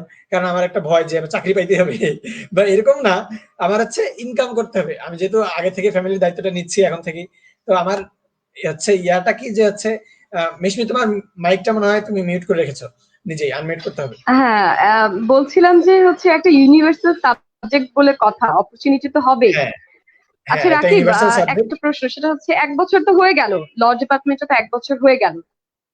এখন যেহেতু পুরো প্রোগ্রামটাই ছোটদের জন্য, জুনিয়রদের জন্য, বছর যারা নতুন আসবে বিশ্ববিদ্যালয়ে কিংবা এসব বিষয়ে যারা এখনো পর্যন্ত তেমন কিছুই জানে না তাদের জন্য, তো হচ্ছে নিজের ডিপার্টমেন্ট নিয়ে মানে বলছি যখন একটু বলা উচিত, কিংবা কেন তুমি বলবে ওদের জন্য আর কি, জুনিয়রদের জন্য ল ডিপার্টমেন্ট কতটা সুইটেবল, বা এটা কেন সাবজেক্ট হিসেবে তারা নিতে পারে, কি কি বেনিফিট আছে, এগুলো একটু ছোট করে বলে দাও। আচ্ছা, ল ডিপার্টমেন্টের প্রথম ক্লাসে আমাদেরকে একটা বই দেওয়া হয়েছিল, আমার বইটা আমার সামনে আছে, সেটা হচ্ছে গণপ্রজাতন্ত্রী বাংলাদেশের সংবিধান। তো ওই দিনে একটা কোয়েশ্চেন করা হয়েছিল আমাদেরকে, যে হচ্ছে 15ই জানুয়ারি 2020, এই দিনে আমাদেরকে একটা প্রশ্ন করা হয়েছিল, ল কি সায়েন্সের, ল কি কমার্সের, নাকি ল আর্টসের? I think Mishmi knows the answer. Law is the combination of all. So আমি যখন ল স্টাডি করতেছি, আমি সায়েন্সেও যাব, আমি আর্টসেও যাব, আমি কমার্সেও যাব। সো ল 3টা সেক্টরে ওপেন করতেছে। ডাইভার্সিফাইড পড়াশোনা যদি কেউ করতে চায়, if you want to be diversified, if you want to know something diversified, you can join law. এটা একটা কারণ, এটা এই কারণে ওদের আসা উচিত বলে একটা কারণ বলে মনে করছি। লতে তোমার অনেকগুলো ভালো ভালো সেক্টর আছে। একজন টিচার আছে আমাদের যিনি কাউন্টার টেরোরিজম নিয়ে অনেক কাজ করেন, বাংলাদেশ পুলিশে কাউন্টার টেরোরিজম ইউনিট উনি স্টার্ট করছেন সম্ভবত। তো এই যে কাউন্টার টেরোরিজম স্টাডি করা, ফিঙ্গারপ্রিন্ট রিডিং, এই বিভিন্ন সব আমাদের সায়েন্সের পার্টে চলে আসে। আবার আর্টসের পার্ট তো থিওরিটিক্যাল পড়াশোনা আমাদেরকে করতেই হয়, অনেক কিছু মুখস্থ করতে হয়, অনেক থিওরি পড়তে হয়। এই থিওরিটিক্যাল পড়াশোনার লতে একটু বেশি। সো এই দিক থেকে আর্টস। আবার এই ইন্টারন্যাশনাল ট্রেড ল, কোম্পানি ল গুলো যখন আমরা পড়ি তখন সেটা কমার্সের দিকে। সো যারা ডি ইউনিট থেকে লতে আসতে চায় তাদের শুধুমাত্র জব ফিল্ড বলে অফার করে আমি তাদেরকে লতে ইনভাইট করবো না যে তুমি লতে আসো, তোমার জব ফিল্ড ভালো, তোমার অনেকগুলো ফিল্ড আছে, এই জন্য আমি লতে অ্যাপ্লাই আসতে বলবো না। তাকে তার ভালো লাগাটার দিকে প্রায়োরিটি দিতে বলবো, তার কোন কাজটা করতে ভালো লাগে, সে কি এইটা করতে ভালো বেশি পছন্দ করবে, নাকি সে হচ্ছে ডাইভার্সিফাইড স্টাডি করতে বেশি পছন্দ করবে, তার কোন ধরনের জব পছন্দ, ভার্সিটিতে কয় ঘন্টা ক্লাস করলে ভালো লাগবে, একটু এটাও বলে দিই, কয় ঘন্টা ক্লাস করতে বেশি ভালো লাগবে, কয় ঘন্টা করলে না করলে বিরক্ত আচ্ছা লাগবে। রাকিব, সেটা নিয়ে একটা প্রশ্ন আছে, সেটা হচ্ছে আমাদেরকে এক লাইনে বলো তো, আইন বিভাগে 1 বছর ক্লাস করলে ঠিক কেমন অনুভূতি, এক লাইনে বলবে, এক শব্দে। আমি ব্যাকবেঞ্চের দলে, আমি কোচিং টাইমেও ব্যাকবেঞ্চ ছিলাম। ছবি ইনশাল্লাহ দিয়ে দেবো, একটা ভিডিও সাথে আমার অনেকগুলো ছবি আছে, মুনিমের সাথে অনেকগুলো ছবি আছে। আমরা কোচিং এ একদম কোচিং এর পিছনে বসে ক্লাস করতাম। ডিপার্টমেন্টে ওইটাই হচ্ছে, যদি আমাকে কথা শুনতে হয় যে সিআর হিসেবে কেন পিছনে, তারপর আমি পিছনে যাই, because I love those benches. তো এই যে ব্যাকবেঞ্চ থেকে যখন ক্লাস করি তখন অবশ্যই ক্লাস অনেক বেশি এনজয়েবল, কে কি করছে না করছে, বন্ধুরা কি করছি না করছি, মজা লাগে, ভালো লাগে। আর হচ্ছে লতে আসলে ক্লাস রুটিন অনুযায়ী ক্লাস অনেকগুলো থাকে, কিন্তু ক্লাস অতগুলো হয় না, এটা একটা প্রথম কথা। আর হচ্ছে ক্লাস অবশ্যই অনেক এনজয়েবল, ক্লাসগুলো ইন্টারেক্টিভ ক্লাস হয়, কোনো ক্লাসই এমন হয় না যে যাও 10 পেজ পড়ে আসবা, 10 পেজের পর থেকে কালকে পড়া ধরবো, এরকম কিছু তো আসলে হয় না। একটা বিষয় মতামত সবারই দেওয়া হয়, কে কি বলছে না বলছে, কার কি মতামত, লাইক এই যে আমরা একটা কিছুদিন আগে আমাদের রেপ কেস গুলো নিয়ে অনেকের অনেক ধরনের মতামত আসলো, এই ইন্টারেস্টিং মতামত, কারোটা পড়তে একটা মতামত দিচ্ছেন, এবং অনেকের মতামতটা সম্পূর্ণ রকম সঠিক না হলেও কিন্তু সেটা আমরা স্টাডি করছি এবং দেখছি যে হ্যাঁ ইনি হয়তো একটু কারেক্ট বলছেন, আবার আরেকটা পড়ছি যে না এনারটা আরেকটু কারেক্ট। এই যে মানে হচ্ছে টেকনিক্যাল পড়াশোনা এবং ইন্টারেস্টিং পড়াশোনা, এটা লতে হয় বলে মনে করি, সারাক্ষণ যুক্তি তর্কের মধ্যে আমরা থাকি, মানে সোসাইটির সাথে খুব ইন্টারেক্টিভ পড়াশোনা হয় আমাদের ডিপার্টমেন্টে, আমার যেটা মনে হয়। আর একটা ব্যাপার হচ্ছে খুব চলমান ইস্যু বা সোসাইটি যে ট্যাবও, আমরা খুব লাকি যে আমরা সেগুলো নিয়ে আসলে অ্যানালাইসিস করতে পারি, চুলচেরা বিশ্লেষণ, নিজের মতামত এক্সপ্রেস করা যায়, নিজের মতো করে কিছু লেখা যায়, ভাবা যায়, যেটা আসলে law is wonderful opportunity for them যারা এই ধরনের পড়াশোনা করতে চায়। আচ্ছা, ধন্যবাদ রাকিবকে। অনেকে হয়তো বা ভাববে আমরা কেন হাসাহাসি করছিলাম ল নিয়ে, অ্যাকচুয়ালি আমরা দুজনই লয়ের, আমরা জানি আর না আসলে আমরা হ্যাপি যে ঠিক আছে আমরা ল নিয়ে পড়ছি ফাইনালি। এবার একটু হচ্ছে মুনিমাল আজাদের কাছে চলে যাব। মুনি, স্বপ্ন ছিল মেডিকেল, এরপর আইআর, সেখান থেকে ইকোনমিক্স। তোমার কাছে প্রশ্নটা হচ্ছে, আমরা অনেকেই জানি যে আসলে কোনো কিছু নিয়ে, কোনো কিছুর পেছনে ছোটা কিংবা একটা ড্রিম নিজে থেকে তৈরি করে নিয়ে সেটার পেছন থেকে যদি হুট করে ছুটে যায় কোনো কিছু, তাহলে একটু কষ্ট হয় বা একটু ডিউ পরিস্থিতিতে পড়ে একটু ঝামেলা পোহাতে হয়। তো সেই জায়গা থেকে আইআর মেডিকেল থেকে ডিরেক্ট ইকোনমিক্স নিয়ে পড়ছো এখন, নতুন সাবজেক্ট। আমি জানি এটা তোমার পছন্দের তালিকায় ছিল কিনা, কোনো ইন্টারেস্ট ছিল কিনা, তো সেই জায়গা থেকে এখন ইকোনমিক্স পড়ছো কতটা এনজয় করে কিংবা কতটা ভালো লাগছে, কিংবা মনে হচ্ছে যে ইকোনমিক্স এর বাংলাদেশের ভবিষ্যৎ, কিংবা নতুনদের উদ্দেশ্যে বলো, আবার সাবজেক্টটা নিয়ে ইকোনমিক্স নিয়ে বলো মুনিম। আচ্ছা, প্রথমত অবশ্যই আমার ব্যাখ্যা দেওয়া উচিত যে কেন আইআর থেকে ইকোনমিক্স, এটা কিভাবে চেঞ্জ হইলো। আমি আসলে কখনো আমি জানতাম যে ইকোনমিক্স পাইতে হইলে অবভিয়াসলি সামনের দিকের সিরিয়াল থাকতে হয়, আর আমার মাথায় কোনোদিনই ছিল না আমি এত সামনের দিকের সিরিয়াল পাবো যে আমি ইকোনমিক্স পড়তে পারবো। এই জন্য আমি আসলে কখনো ইকোনমিক্স এর কথা চিন্তা করি নাই। আমার মাথায় সবসময় ছিল আইআর, আইআর একটু যদি মাঝামাঝি রকম মোটামুটি রেজাল্টও হয় তাইলে আসলে আইআর পাওয়া যায়, সো এই জন্য আমার মাথায় সবসময় আইআর ছিল। বাট যখন রেজাল্টে একটু বেশি ভালো হয়ে গেল, আসলে অবভিয়াসলি আরেকটু চিন্তা ভাবনা করতে হলো যে এখন তো আমার আসলে অনেকগুলো সাবজেক্ট, 52টা সাবজেক্ট, আমার কোনটা আমি পড়বো। এমন না যে যেগুলো একদম প্রথাগত ভাবে প্রথম সারির সাবজেক্ট বলেই আমরা জানি সেগুলোই পড়তে হবে।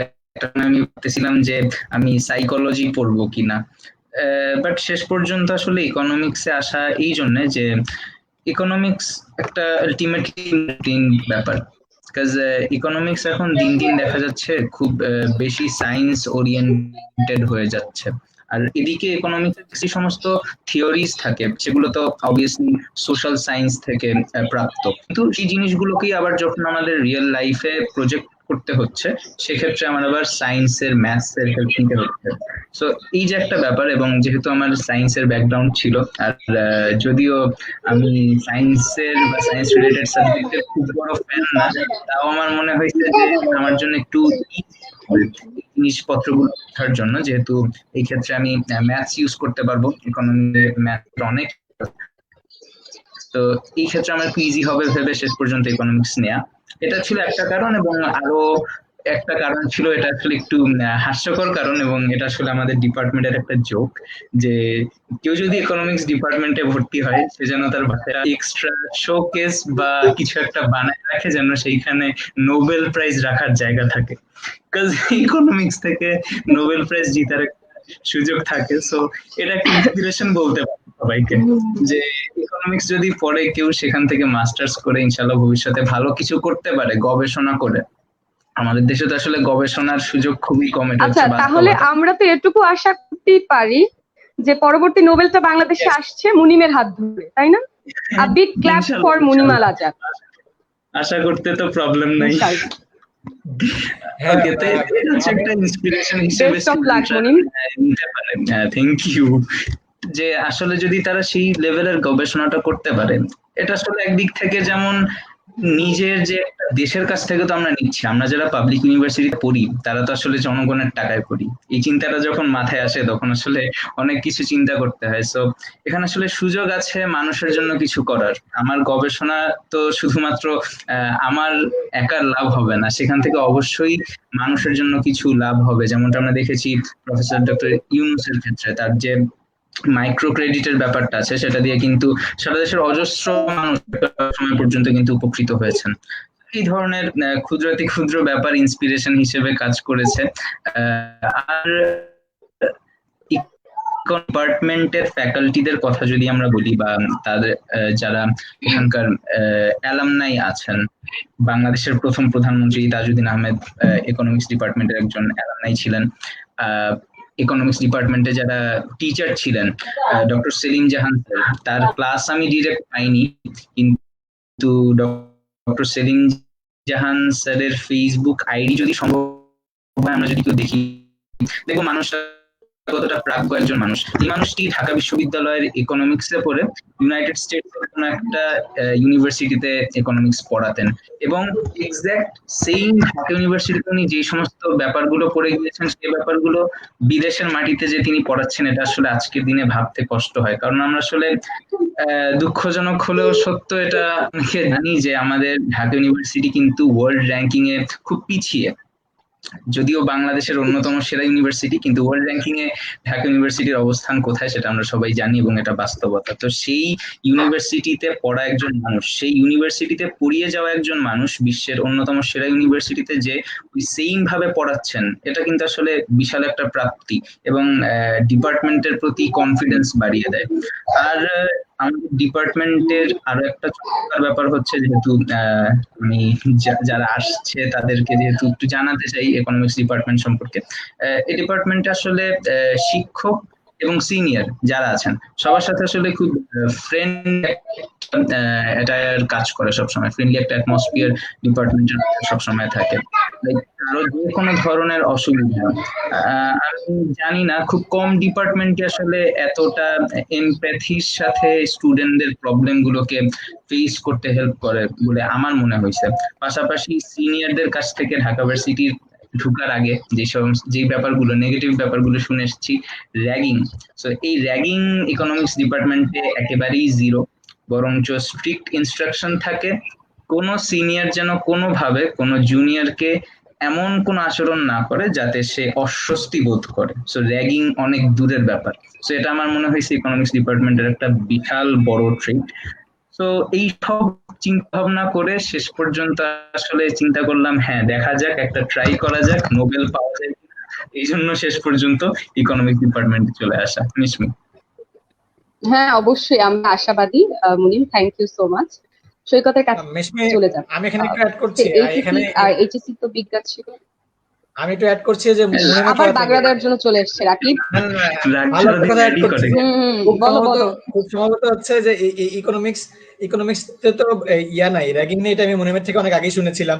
আমাদের ল ডিপার্টমেন্টেও একদম র্যাগিং নেই, সম্পূর্ণ নিষিদ্ধ, কারণ আমাদের ল ফাইন্যান্সে কোনো র্যাগিং নাই, হ্যাঁ একদম ফাইন্যান্সে কোনো একদম র্যাগিং আসলে নাই, সত্যি ফাইন্যান্সে কোথাও নেই, কোনো র্যাগিং নাই, ফাইন্যান্সে নেই। ঢাকা ভার্সিটিতে কোনো র্যাগিং নেই। ও সৈকত,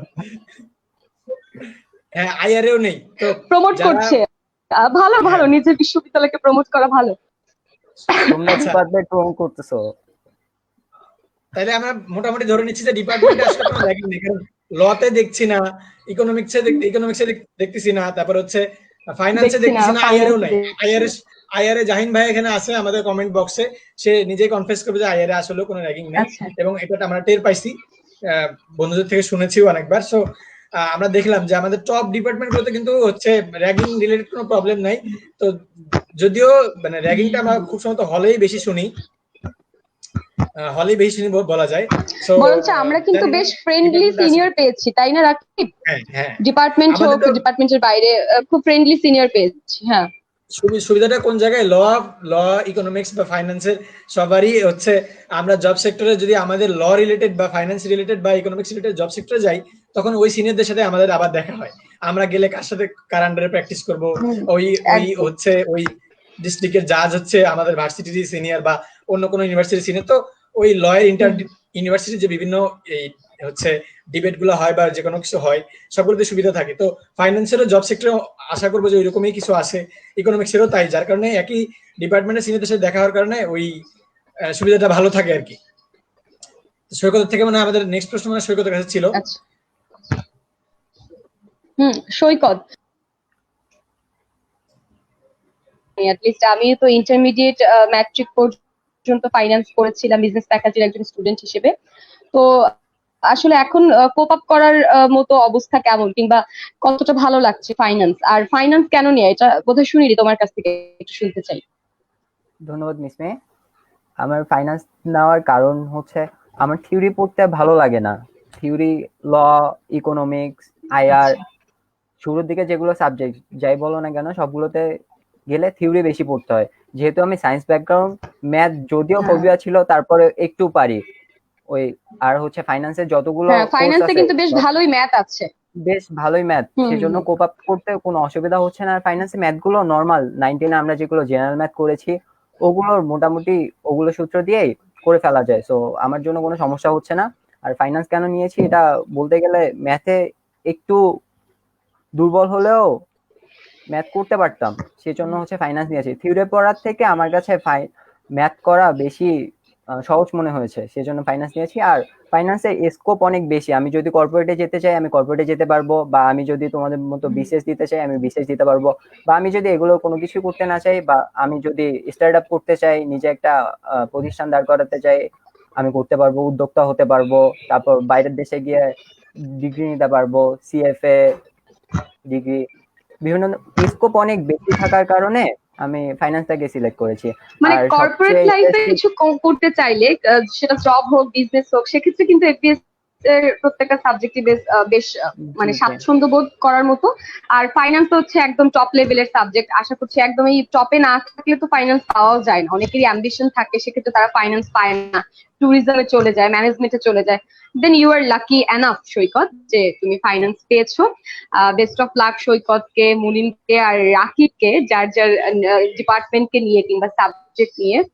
আচ্ছা, 1 বছর চলে গেছে ক্যাম্পাসে, যদিও প্যান্ডেমিকের জন্য আমরা খুব কম সময় পেয়েছিলাম ক্যাম্পাসকে ঘিরে।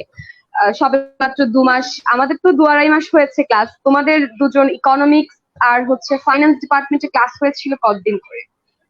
1.5 মাস এমন বোধ হয়, তাই না? 2.5 মাসই মেবি, হ্যাঁ 1.5 মাস, সরি জানুয়ারির, না সরি 2.5 মাস, জানুয়ারির 5 তারিখে ক্লাস শুরু হয়, ক্লাস বন্ধ হয় হচ্ছে মার্চের 14 বা 15 তারিখে। 2.5 মাস আমাদেরও আচ্ছা। তো আচ্ছা, এটা নিয়ে হচ্ছে যে প্রশ্নটা, সেটা হচ্ছে আমরা যখন বিশেষ করে আমি যখন কোচিং করতাম, তখন কোচিং এর ভাইয়াদের এই ক্যাম্পাস ঘিরে যে মোটিভেশন ব্যাপারটা ছিল, যে এখানে আসলে কেন আসা উচিত আমাদের, আর জীবনটাকে ঠিক কিভাবে করে বদলে দেয়, অনেক আকাশ পাতাল কল্পনা জল্পনা ছিল, যেটা এখন বোঝা যাচ্ছে যে না, সেটা না। তবুও কিছু ব্যাপার তো আসলেই সত্যি, যে ঢাকা বিশ্ববিদ্যালয় বলতেই আমাদের কাছে বা আমাদের জেনারেশন হোক, এটা তো আমাদের জেনারেশন না, এটা হচ্ছে জেনারেশন লেজ একটা ব্যাপার প্রত্যেকটা ছাত্রছাত্রীর কাছে। আমার মনে আছে, আমি আসলে ঠিক কালে রিকালেক্ট করতে পারছি না কোন টিচার কথাটা বলেছিল, তবে কেউ একজন কোচিং এ বলেছিল যে ঢাকা বিশ্ববিদ্যালয়ে না পড়লে বা চান্স না পেলে জীবনে যখনই ওই শাহবাগ যাবে মনের মধ্যে একটা দুমড়ে মুচড়ে উঠবে, একটা আক্ষেপের সুর বাজবে।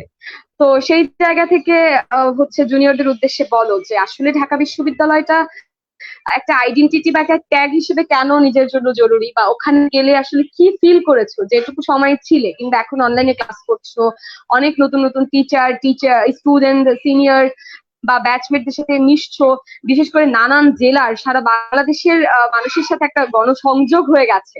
তো সেই জায়গা থেকে এখানে আসার যে প্রধান যে উপপাদ্য বিষয়টা, সেটা নিয়ে কিছু একটা বলো মনিম। ওয়েল, ভার্সিটিতে আসার আগে ইন্সপিরেশনের সবচেয়ে বড় জায়গা জুড়ে থাকতো। ভার্সিটিতে উঠলে কোনো পড়াশোনা নাই, প্যারা নাই, চিল, এই হচ্ছে ইন্সপিরেশনের মূল ব্যাপার। কিন্তু একেবারেই সত্য না। আমি এই ধরনের ইন্সপিরেশন আমার কোনো জুনিয়রকে দেই না।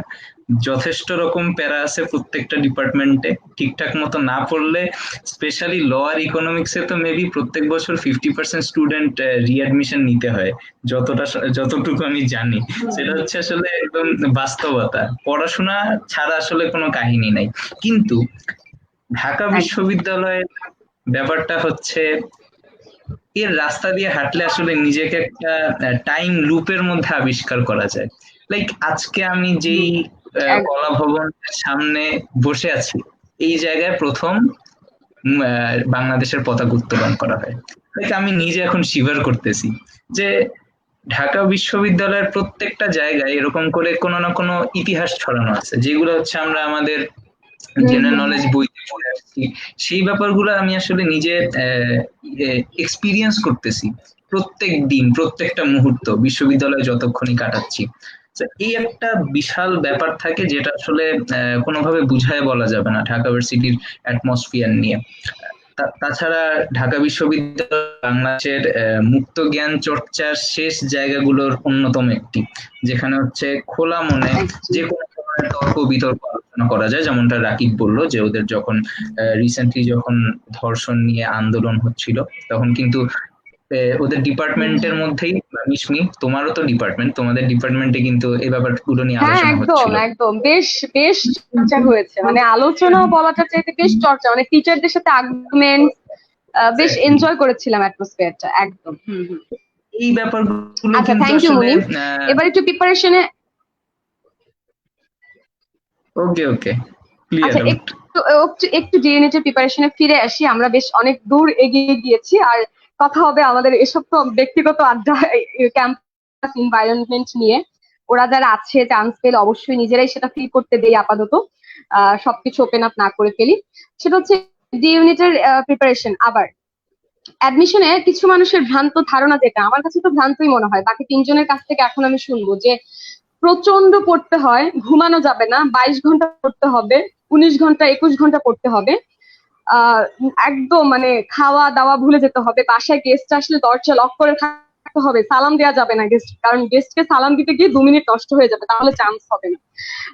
তো আর হচ্ছে অনেক বই কিনতে হবে, বই কিনে বাজার ফাঁকা করে ফেলতে হবে। তারপর এক টিচারকে ফলো করলে হবেই না, বিভিন্ন ভাইয়াদের কাছ থেকে সাজেশন নিয়ে নিয়ে নিজের মগজ ভর্তি করে ফেলতে হবে, তাহলেই চান্স সম্ভব। তো এই ভ্রান্ত ধারণাগুলো নিয়ে কিছু বলতে মানে শুনতে চাই। সেটা হচ্ছে, কারণ এখানে তো জুনিয়রদের জন্য যেহেতু আমাদের এই সেশনটা, আমি ব্যক্তিগতভাবে যেটা মনে করি যে কিছু সংখ্যক ছাত্রছাত্রী চান্স না পাওয়ার মূল কারণই হচ্ছে এরা অনেক বেশি প্যানিক হয়ে যায়, এত হাইপার হয়ে যায় যে কি পড়বো, কোত্থেকে পড়বো, কিভাবে পড়বো, কাকে শুনবো না, সেটাই তারা বুঝতে পারে না। তো আসলে তোমরা তোমাদের সময়টা কি করেছিলে ঠিক, মানে স্পেসিফিক ভাবে আমি এই প্রশ্নটা করছি যে কত ঘন্টা পড়েছিলে, ওটা যার যার মতো। যেমন রাকিব বলছিল সৈকতের অল্প পড়লেই হয়ে যায়, ব্যাপারটা তো তাই হওয়া উচিত, তাই না? তো ঠিক একইভাবে অ্যাডমিশন প্রিপারেশন ডি ইউনিটের জন্য যারা প্রিপারেশন নিচ্ছে তাদের উদ্দেশ্যে বলো যে প্রিপারেশনটা কি আসলে এমন দরজা বন্ধ করে টানা 21 ঘন্টা 22 ঘন্টা করে পড়াশোনা করতে হবে তাহলেই চান্স হবে কিনা? রাকিবকে দিয়ে শুরু করছি। রাকিব, প্রথম পর্যায়ে আমি একটু বিভ্রান্তি নিয়ে আসবো, যে আমরা বিভ্রান্ত হই কিনা অ্যাডমিশন টাইমে। যারা পার্সোনালি আমার সাথে কথা বলেছে তাদেরকে আমি অনেকবার ক্লারিফাই করেছি যে আমরা হচ্ছে প্রথম বিভ্রান্ত হই বিভিন্ন কোচিং সিলেকশন নিয়ে। কোচিং সিলেকশনের পরে গিয়ে হচ্ছে কোন রাইটারের বই পড়বো, কোচিং এর বই দেয়, তারপরেও কোচিং এর বই দিয়ে হয় সেটা না। আবার ক্লাসের মধ্যে কোনো না কোনো টিচার বা কোনো না কোনো ভাইয়া এসে কানে একটু ঢুকায় দেয় যে ও তুই বারবার পড়তেছিস, তুই কম্প্যাক্ট পড়তেছিস, এই এটা চেয়ে তো ওইটা ভালো, এই বইটা চেয়ে তো ওইটা ভালো, এইটা না ফলো না করে ওইটা কর।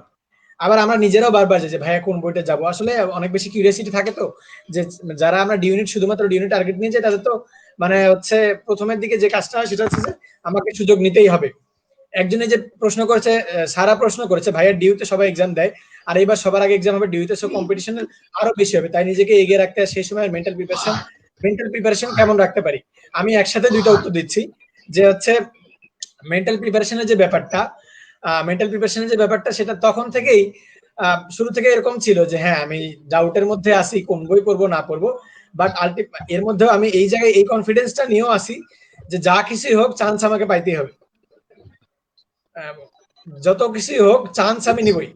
এটা একটা ব্যাপার যে হচ্ছে আমাদের মধ্যে বা আমাদের কলেজে যারা ছিল তাদের অধিকাংশ এরকমই একটা মোটিভ ছিল যে যা কিছুই হোক আমরা যে বই পড়ি, যে কয়টাই পড়ি, যাই করি না কেন অ্যাডমিশন টাইমে চান্স আমাদেরকে পাইতেই হবে, এই একটা মোটিভ ছিল।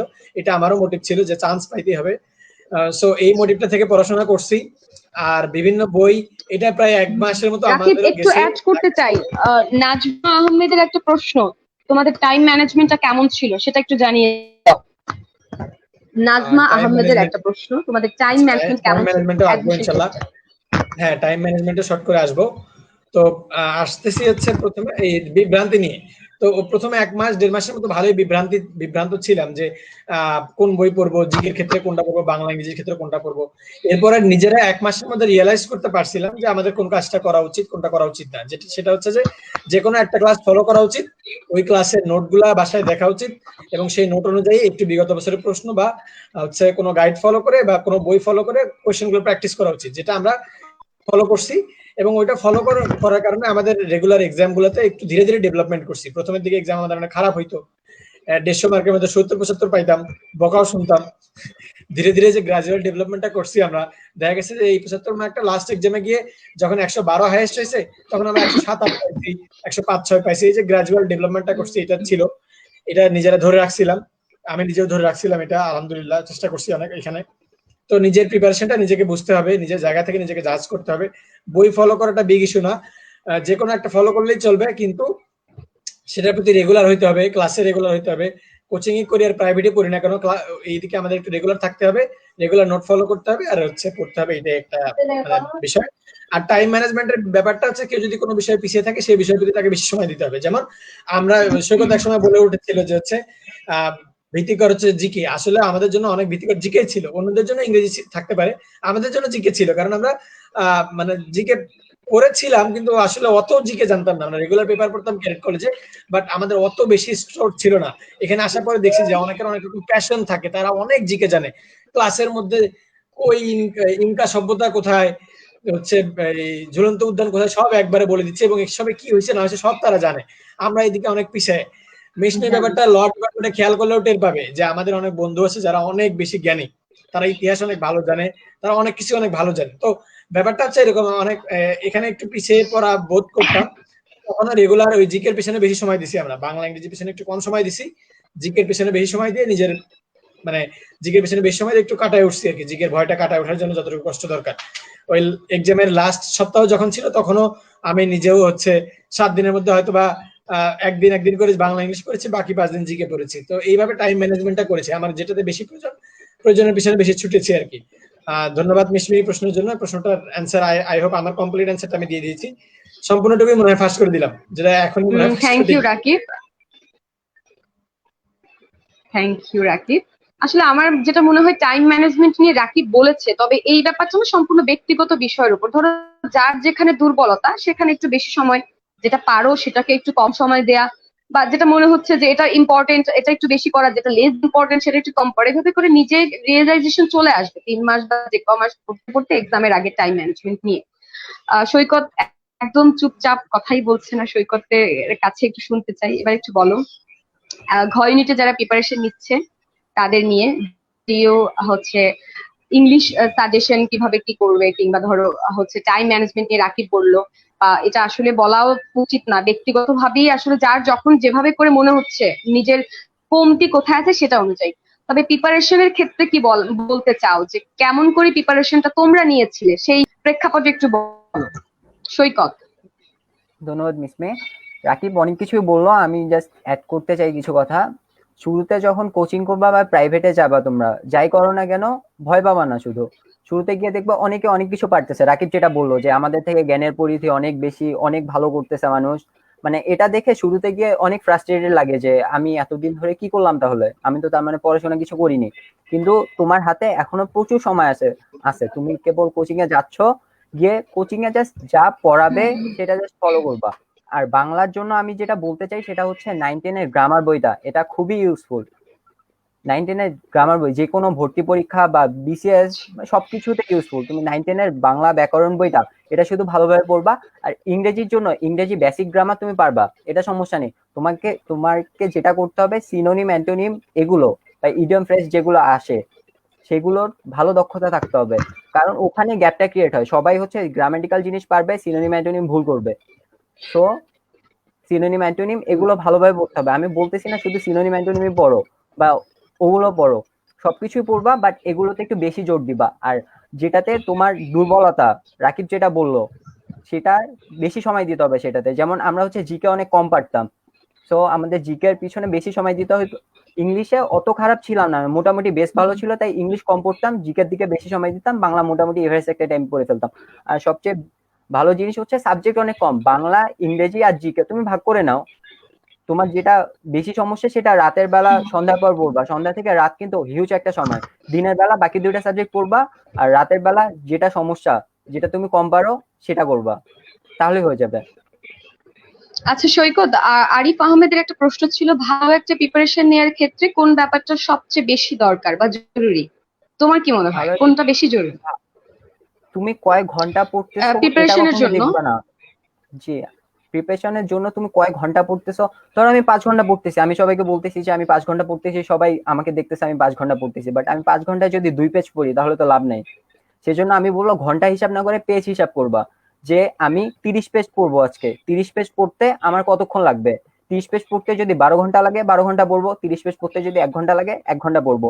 মানে ঘন্টা হিসাবে পড়াশোনা না, পেজ হিসাবে পড়াশোনা করতে হবে তোমার।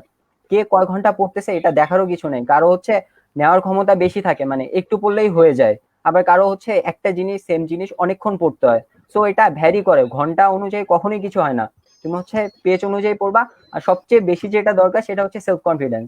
তোমার নিজের প্রতি কনফিডেন্ট থাকতে হবে। তুমি পরীক্ষা যদি খারাপও করো তাহলে জাস্ট মনে রাখবা যে শেষে আমার একটা পরীক্ষা আছে, ওই পরীক্ষাটা ভালো করতে হবে। আমি আর ইসলাম, এটা আমি আগেও বলছি, আমি ইসলাম যখন 115 120 করে ইউসিসি তে হাইয়েস্ট পাইতো, আমরা 90 ক্রস করতে পারতাম না। দুইজন হাউতাস কখনই করিনি। জাস্ট মনে হতো যে শেষে ভালো পরীক্ষা, 27 সেপ্টেম্বর পরীক্ষা ছিল আমাদের, যে 27 সেপ্টেম্বর পরীক্ষা, ওটা ইনশাল্লাহ ভালো করবো। মানে কনফিডেন্স কখনো হারানো যাবে না তোমার। তুমি যতই কম মার্কস পাও না কেন, তোমার শেষে একটা পরীক্ষা ভালো করতে হবে। ওটাই, তুমি কোচিং এ ভালো করতেছো আবার শেষে গিয়ে খারাপ করতেছো তাহলে লাভ নাই কিন্তু। তুমি হচ্ছে কোচিং এ এভারেজ থাকো, আবার শেষে গিয়ে ভালো করো।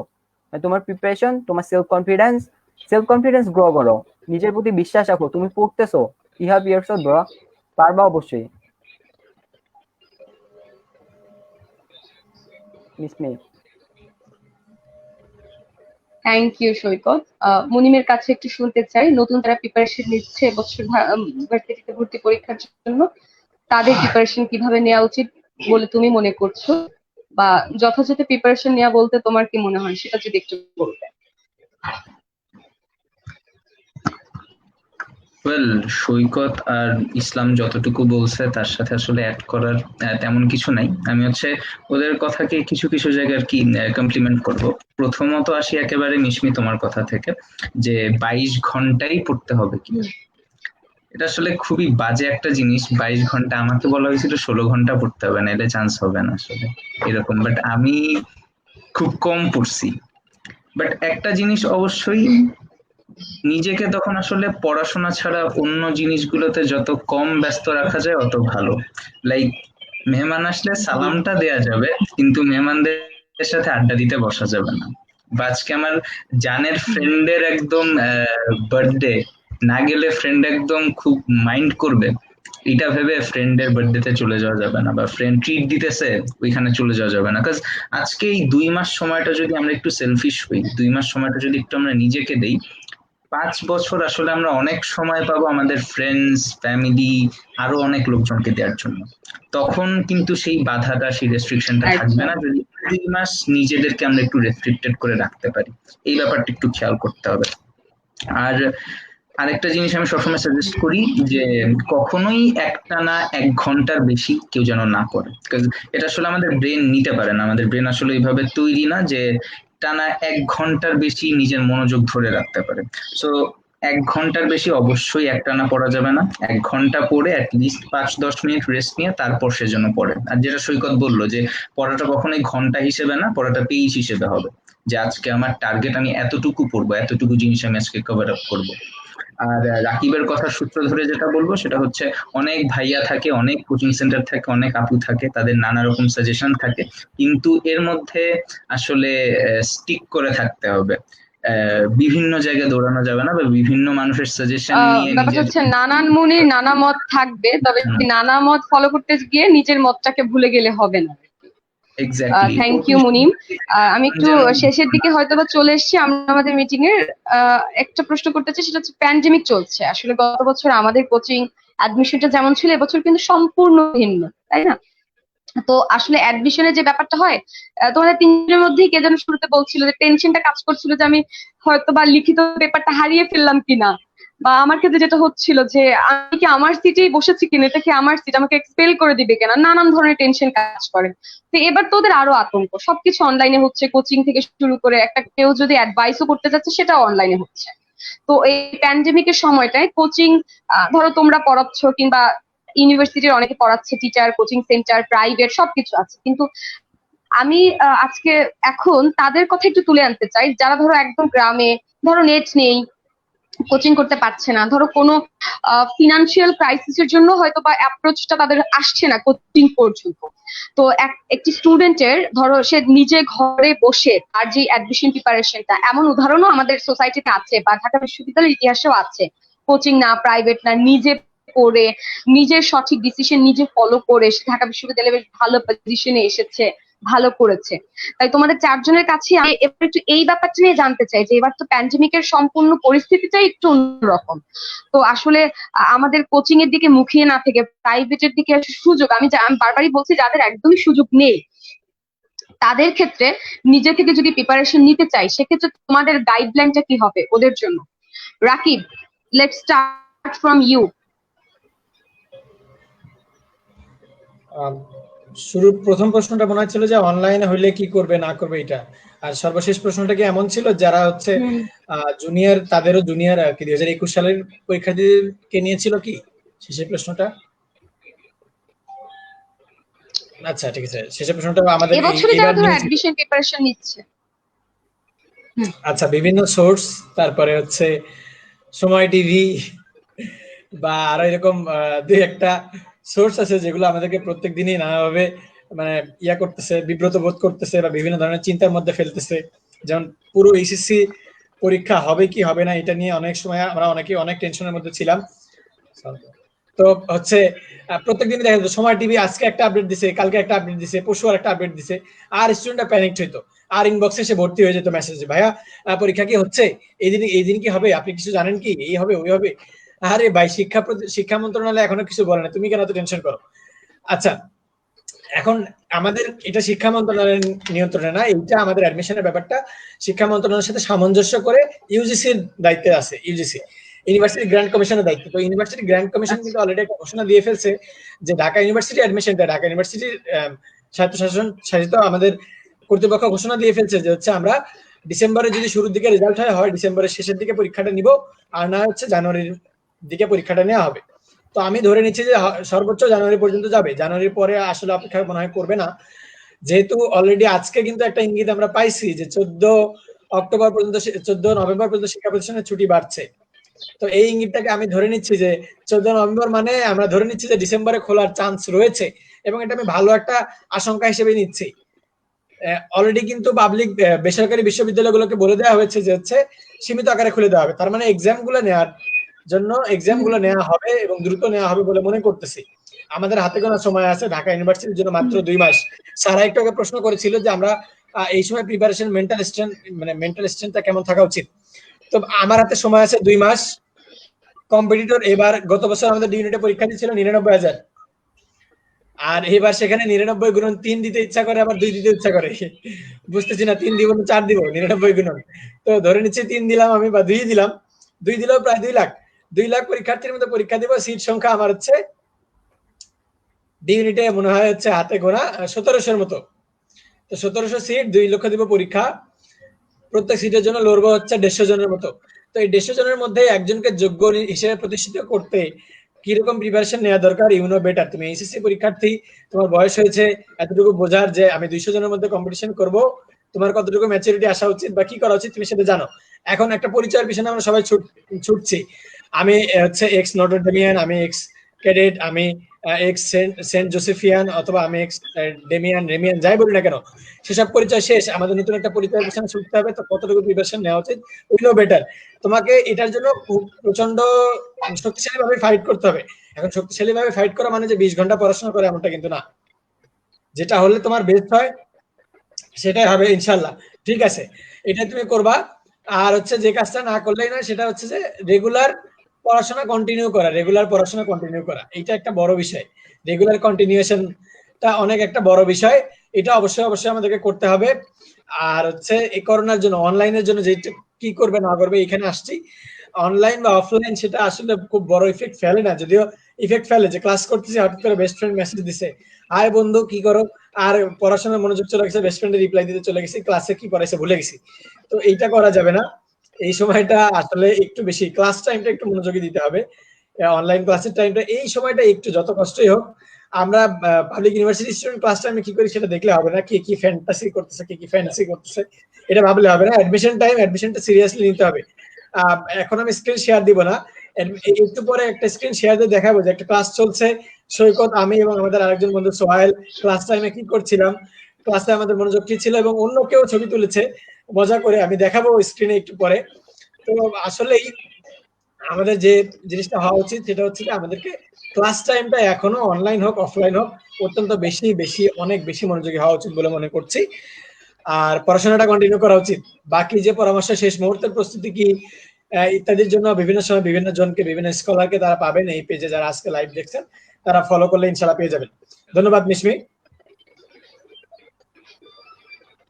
ধন্যবাদ রাকিব তোমাকে। এখানে অনেকগুলো প্রশ্ন আসছে বই নিয়ে। ধরো সবাই বলছে যে বোর্ড বইয়ের ক্ষেত্রে বাংলা দ্বিতীয় পত্র বা বাংলা যেভাবে করে পড়া যাচ্ছে, জিকে এবং ইংরেজির জন্য কোন বইটা পারফেক্ট হবে সেটা নিয়ে প্রশ্ন করছে।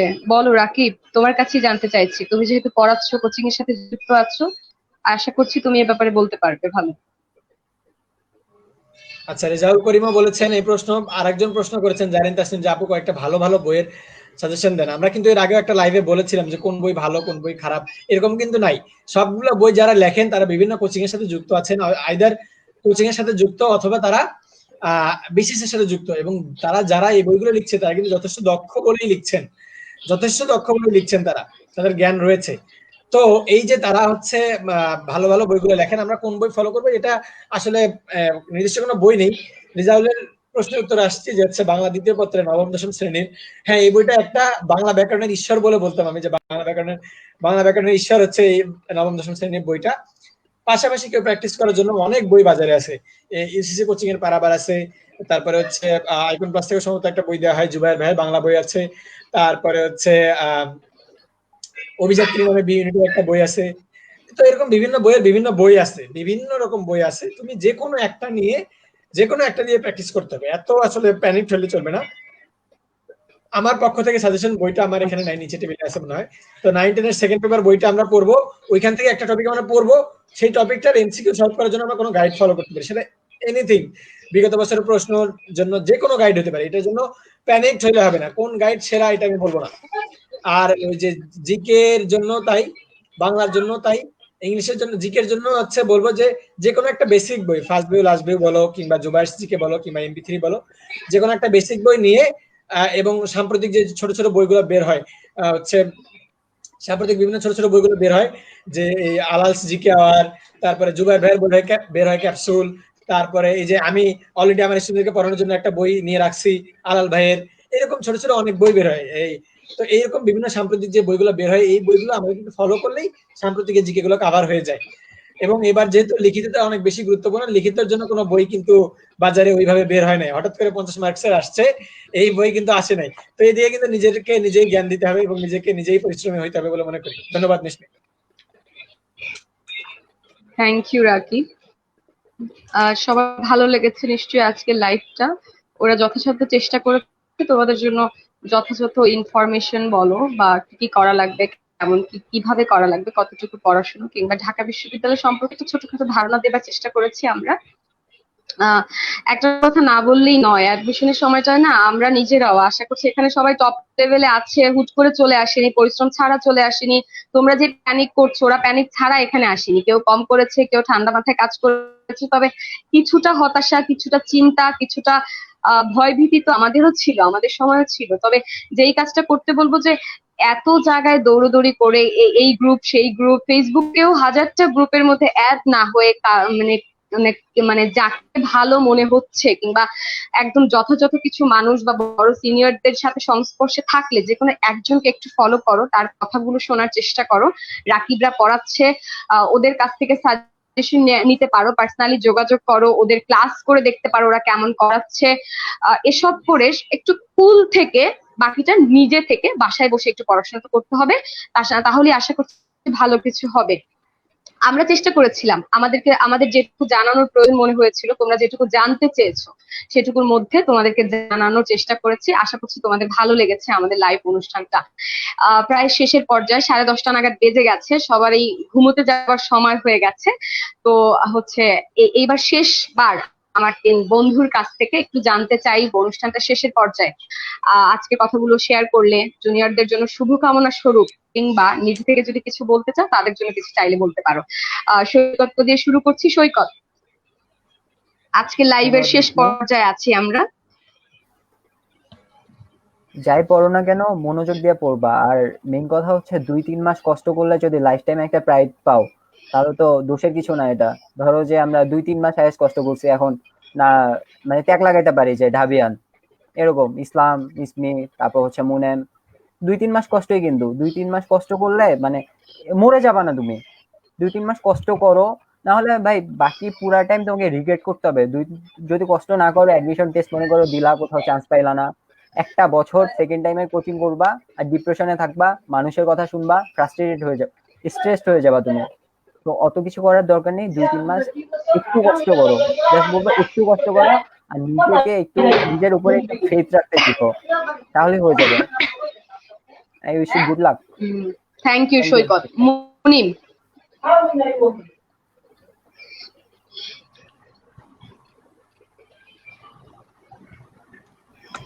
মুনিম, একটা জিনিস মাথায় রাখতে হবে সবার, যে শুধুমাত্র নিজের চেষ্টাটা পুরাটা না, নিজের চেষ্টা থাকতে হবে, পাশাপাশি একটা চমৎকার ভালো গাইডলাইন থাকতে হবে এবং সর্বোপরি সৃষ্টিকর্তার সহায়তা থাকতে হবে। এই তিনটার সম্মিলন যদি কেউ ঘটাতে পারে তাহলে ইনশাল্লাহ বলা যায় যে সে চমৎকার কিছু একটা করতে পারবে। তো যেটা তোমার হাতে আছে, তোমাদের হাতে আছে নিজের কাজটা সততার সাথে করার, নিজে ঠিক নিজের কাছে অনেস্ট থেকে পড়াশোনাটা করার। যেমনটা সৈকত বললো, আসলে এই 2 মাসটাই কষ্ট, এই 2 মাসটাই এক্সেসিভ পরিমাণ পরিশ্রমটা করতে হবে। তাহলে আগামী 5 বছর অন্তত একটু কিছুটা হলেও নিরাপদ থাকা যাবে। এই জিনিসটা যদি একটু মাথায় রেখে আমরা চেষ্টা করি, এই জিনিসটাকে নিজেদের মোটিভেশন হিসেবে নিয়ে যদি চেষ্টা করি, ইনশাল্লাহ সবাই নিজেদের স্বপ্নের গন্তব্যে পৌঁছতে পারবে বলে আমি আশা করি। এবং অবশ্যই তোমাদের জন্য অনেক দোয়া এবং শুভকামনা। ধন্যবাদ সবাইকে। ধন্যবাদ মুনিম। আমি রাকিবের কাছে যাব, তবে তার আগে একটু বলে নিই, রাকিব আসলে নিজে যেমন কষ্ট করে একটা জায়গায় পৌঁছেছে, নিজের পরিশ্রম ছিল, ভাগ্য সহায় ছিল, ও চেষ্টা করছে নতুনদের জন্য সেই একইভাবে পরিশ্রম এবং যে কষ্টটুকু তোমরা করবে, তবে সেক্ষেত্রে যেন একটা সাপোর্ট পেতে পারো সেটার জন্য রাকিব চেষ্টা করে যাচ্ছে। ওর একটা অসাধারণ উদ্যোগ হচ্ছে অ্যাডমিশন ক্র্যাকার্স। তো আজকে লাইফটা যদি ভালো লেগে থাকে, যদি মনে হয় আসলে একদিনে তো তোমাদেরকে আমরা চাইলেই সবটুকু দিয়ে দিতে পারি না, কিংবা সব ইনফরমেশন, অনেকে প্রশ্ন করছে সবারটা হয়তো বা জবাব দেওয়া যাচ্ছে না। তো সেক্ষেত্রে রাকিবের সাথে থেকো, অ্যাডমিশন ক্র্যাকার্সের সাথে থেকো। আর আশা করছি অ্যাডমিশন ক্র্যাকার্সের যে কোনো লাইভ কিংবা হেল্প হোক কিংবা যে কোনো পরামর্শে তোমরা সৈকত ভাই এবং মুনিম ভাইয়াকেও পাশে পাবে। সৈকত আর মুনিম পাবো তো পাশে, তাই না? হ্যাঁ, জুনিয়রদের যে কোনো পাবো প্রয়োজনে ইনশাল্লাহ, তাই তো? সবসময় পাশে আছে ইনশাআল্লাহ। একদম একদম, thank you so much Munim. তাহলে আজকে লাইভ আমরা শেষ করব রাকিবের কিছু কথা দিয়ে। রাকিব। হ্যাঁ মিশমি, আমি বলছি, আমি একটু সময় নিচ্ছি। হ্যাঁ, আমি সবাইকে বলেছিলাম যে আমি দেখাবো, সেটা দেখানোর জন্য একটু চেষ্টা করছিলাম।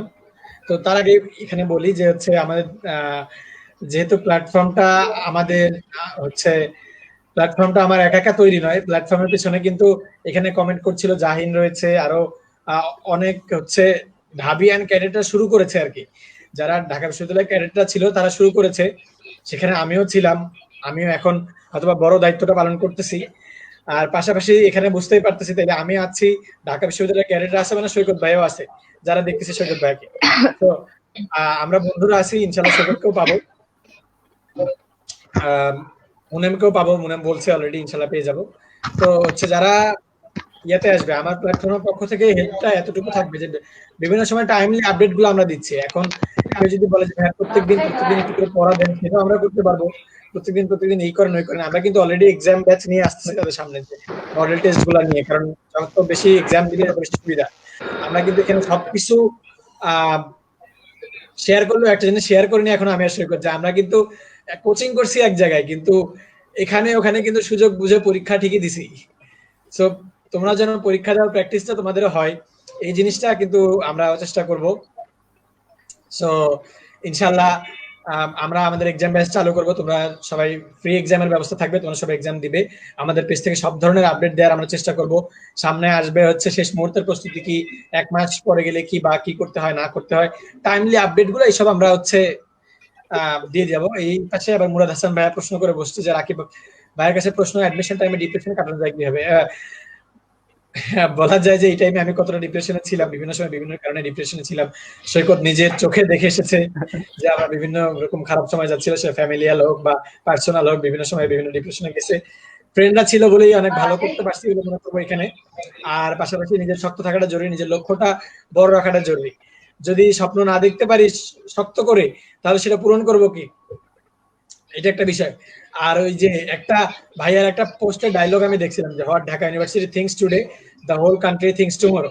এই ডায়লগটা আমাকে খুব বেশি অনুপ্রাণিত করছিল, যে হচ্ছে ঢাকা ইউনিভার্সিটি আজকে যা চিন্তা করে সারা দেশের পরে চিন্তা করে, একদিন পরে চিন্তা করে। মানেটা হচ্ছে ঢাকা ইউনিভার্সিটি দেশের ভালো কিছু করার জন্য কিছু প্ল্যান করে, যেটা একদিন পরে দেশের মানুষ জানে বা দেশের মানুষ সেটা ফলো করে। সো এইরকম কোনো কিছুতে যাওয়ার জন্য অনেক বেশি ইচ্ছা ছিল বলে আমার ডিপ্রেশন আমাকে কাটাই মানে ইয়া করতে পারেনি, মানে ছোট করতে পারেনি, আমার লক্ষ্যকে দূরে রাখতে পারেনি। এবং মানে মোটিভেশনাল সং শুনতাম, মোটিভেশনাল ভিডিও দেখতাম, সো দ্যাট আমার রক্ত একটু গরম থাকে, হ্যাঁ পড়তে হবে, এই করতে হবে, ওই করতে হবে। সো ফ্র্যাঙ্কলি বলতেছি এই কাজগুলোই করছি। Thank you Rakib, thank you তোমাকে। শুধু পড়াশোনা করলে হবে না, আসলে সারা বিশ্ব জুড়ে যে প্যান্ডেমিক চলছে, নিজের সুস্থতার প্রতিও খেয়াল রাখতে হবে। আমাদের তিনজনের জন্যই দোয়া করো। আমরাও যেহেতু সবেমাত্র ক্যাম্পাসে এসেছি, আমাদের পড়াশোনা, আমাদের ক্যারিয়ার, আমরাও যেন সচেতন ভাবে সবকিছু করতে পারি, নিজের ভালো থেকে তোমাদেরকে যেন সাহায্য করতে পারি, সেই প্রার্থনা শেষ হচ্ছে আজকের লাইভ। মুনিম আল আজাদ, সৈকত আহমেদ, তোমাদেরকে দুজনকে অসংখ্য ধন্যবাদ, তোমরা নিজেদের সময়টুকু দিয়েছো। আসলে একটা মানুষের সময়টা খুব ইম্পর্টেন্ট, আর একটা স্টেজে এসে সবাই এখন ব্যস্ত, তো সেই জায়গা থেকে যে বন্ধুদের ডাকে সাড়া দিয়ে ছোটদের জন্য যে সময়টা দিয়েছো তার জন্য ধন্যবাদ। রাকিব, তোকে আর আলাদা করে কি বলবো, তোকে তো অসংখ্য ধন্যবাদ। নিজে কষ্ট করেছিস এবং জুনিয়রদের জন্য সেই একই কষ্টটা না করতে হয় তার জন্য নানান পদক্ষেপ, নানান উদ্যোগ তুইও নিচ্ছিস, সেজন্য সবাই ভালো থাকবি। আর হচ্ছে এখানে কোনো ভুল ত্রুটি হয়ে থাকলে, যেহেতু পুরো অনুষ্ঠানটা লাইভ হয়েছে, মুখ ফসকে একটু কোনো অন্যরকম বেফাস কথাবার্তা বেরিয়ে গেলে সিনিয়রদেরকে একটু ক্ষমার চোখে দেখো। সবার কাছে দোয়া প্রার্থী, ভালো থাকবেন, ভালো রাখবেন আশেপাশের মানুষকে। আল্লাহ হাফেজ।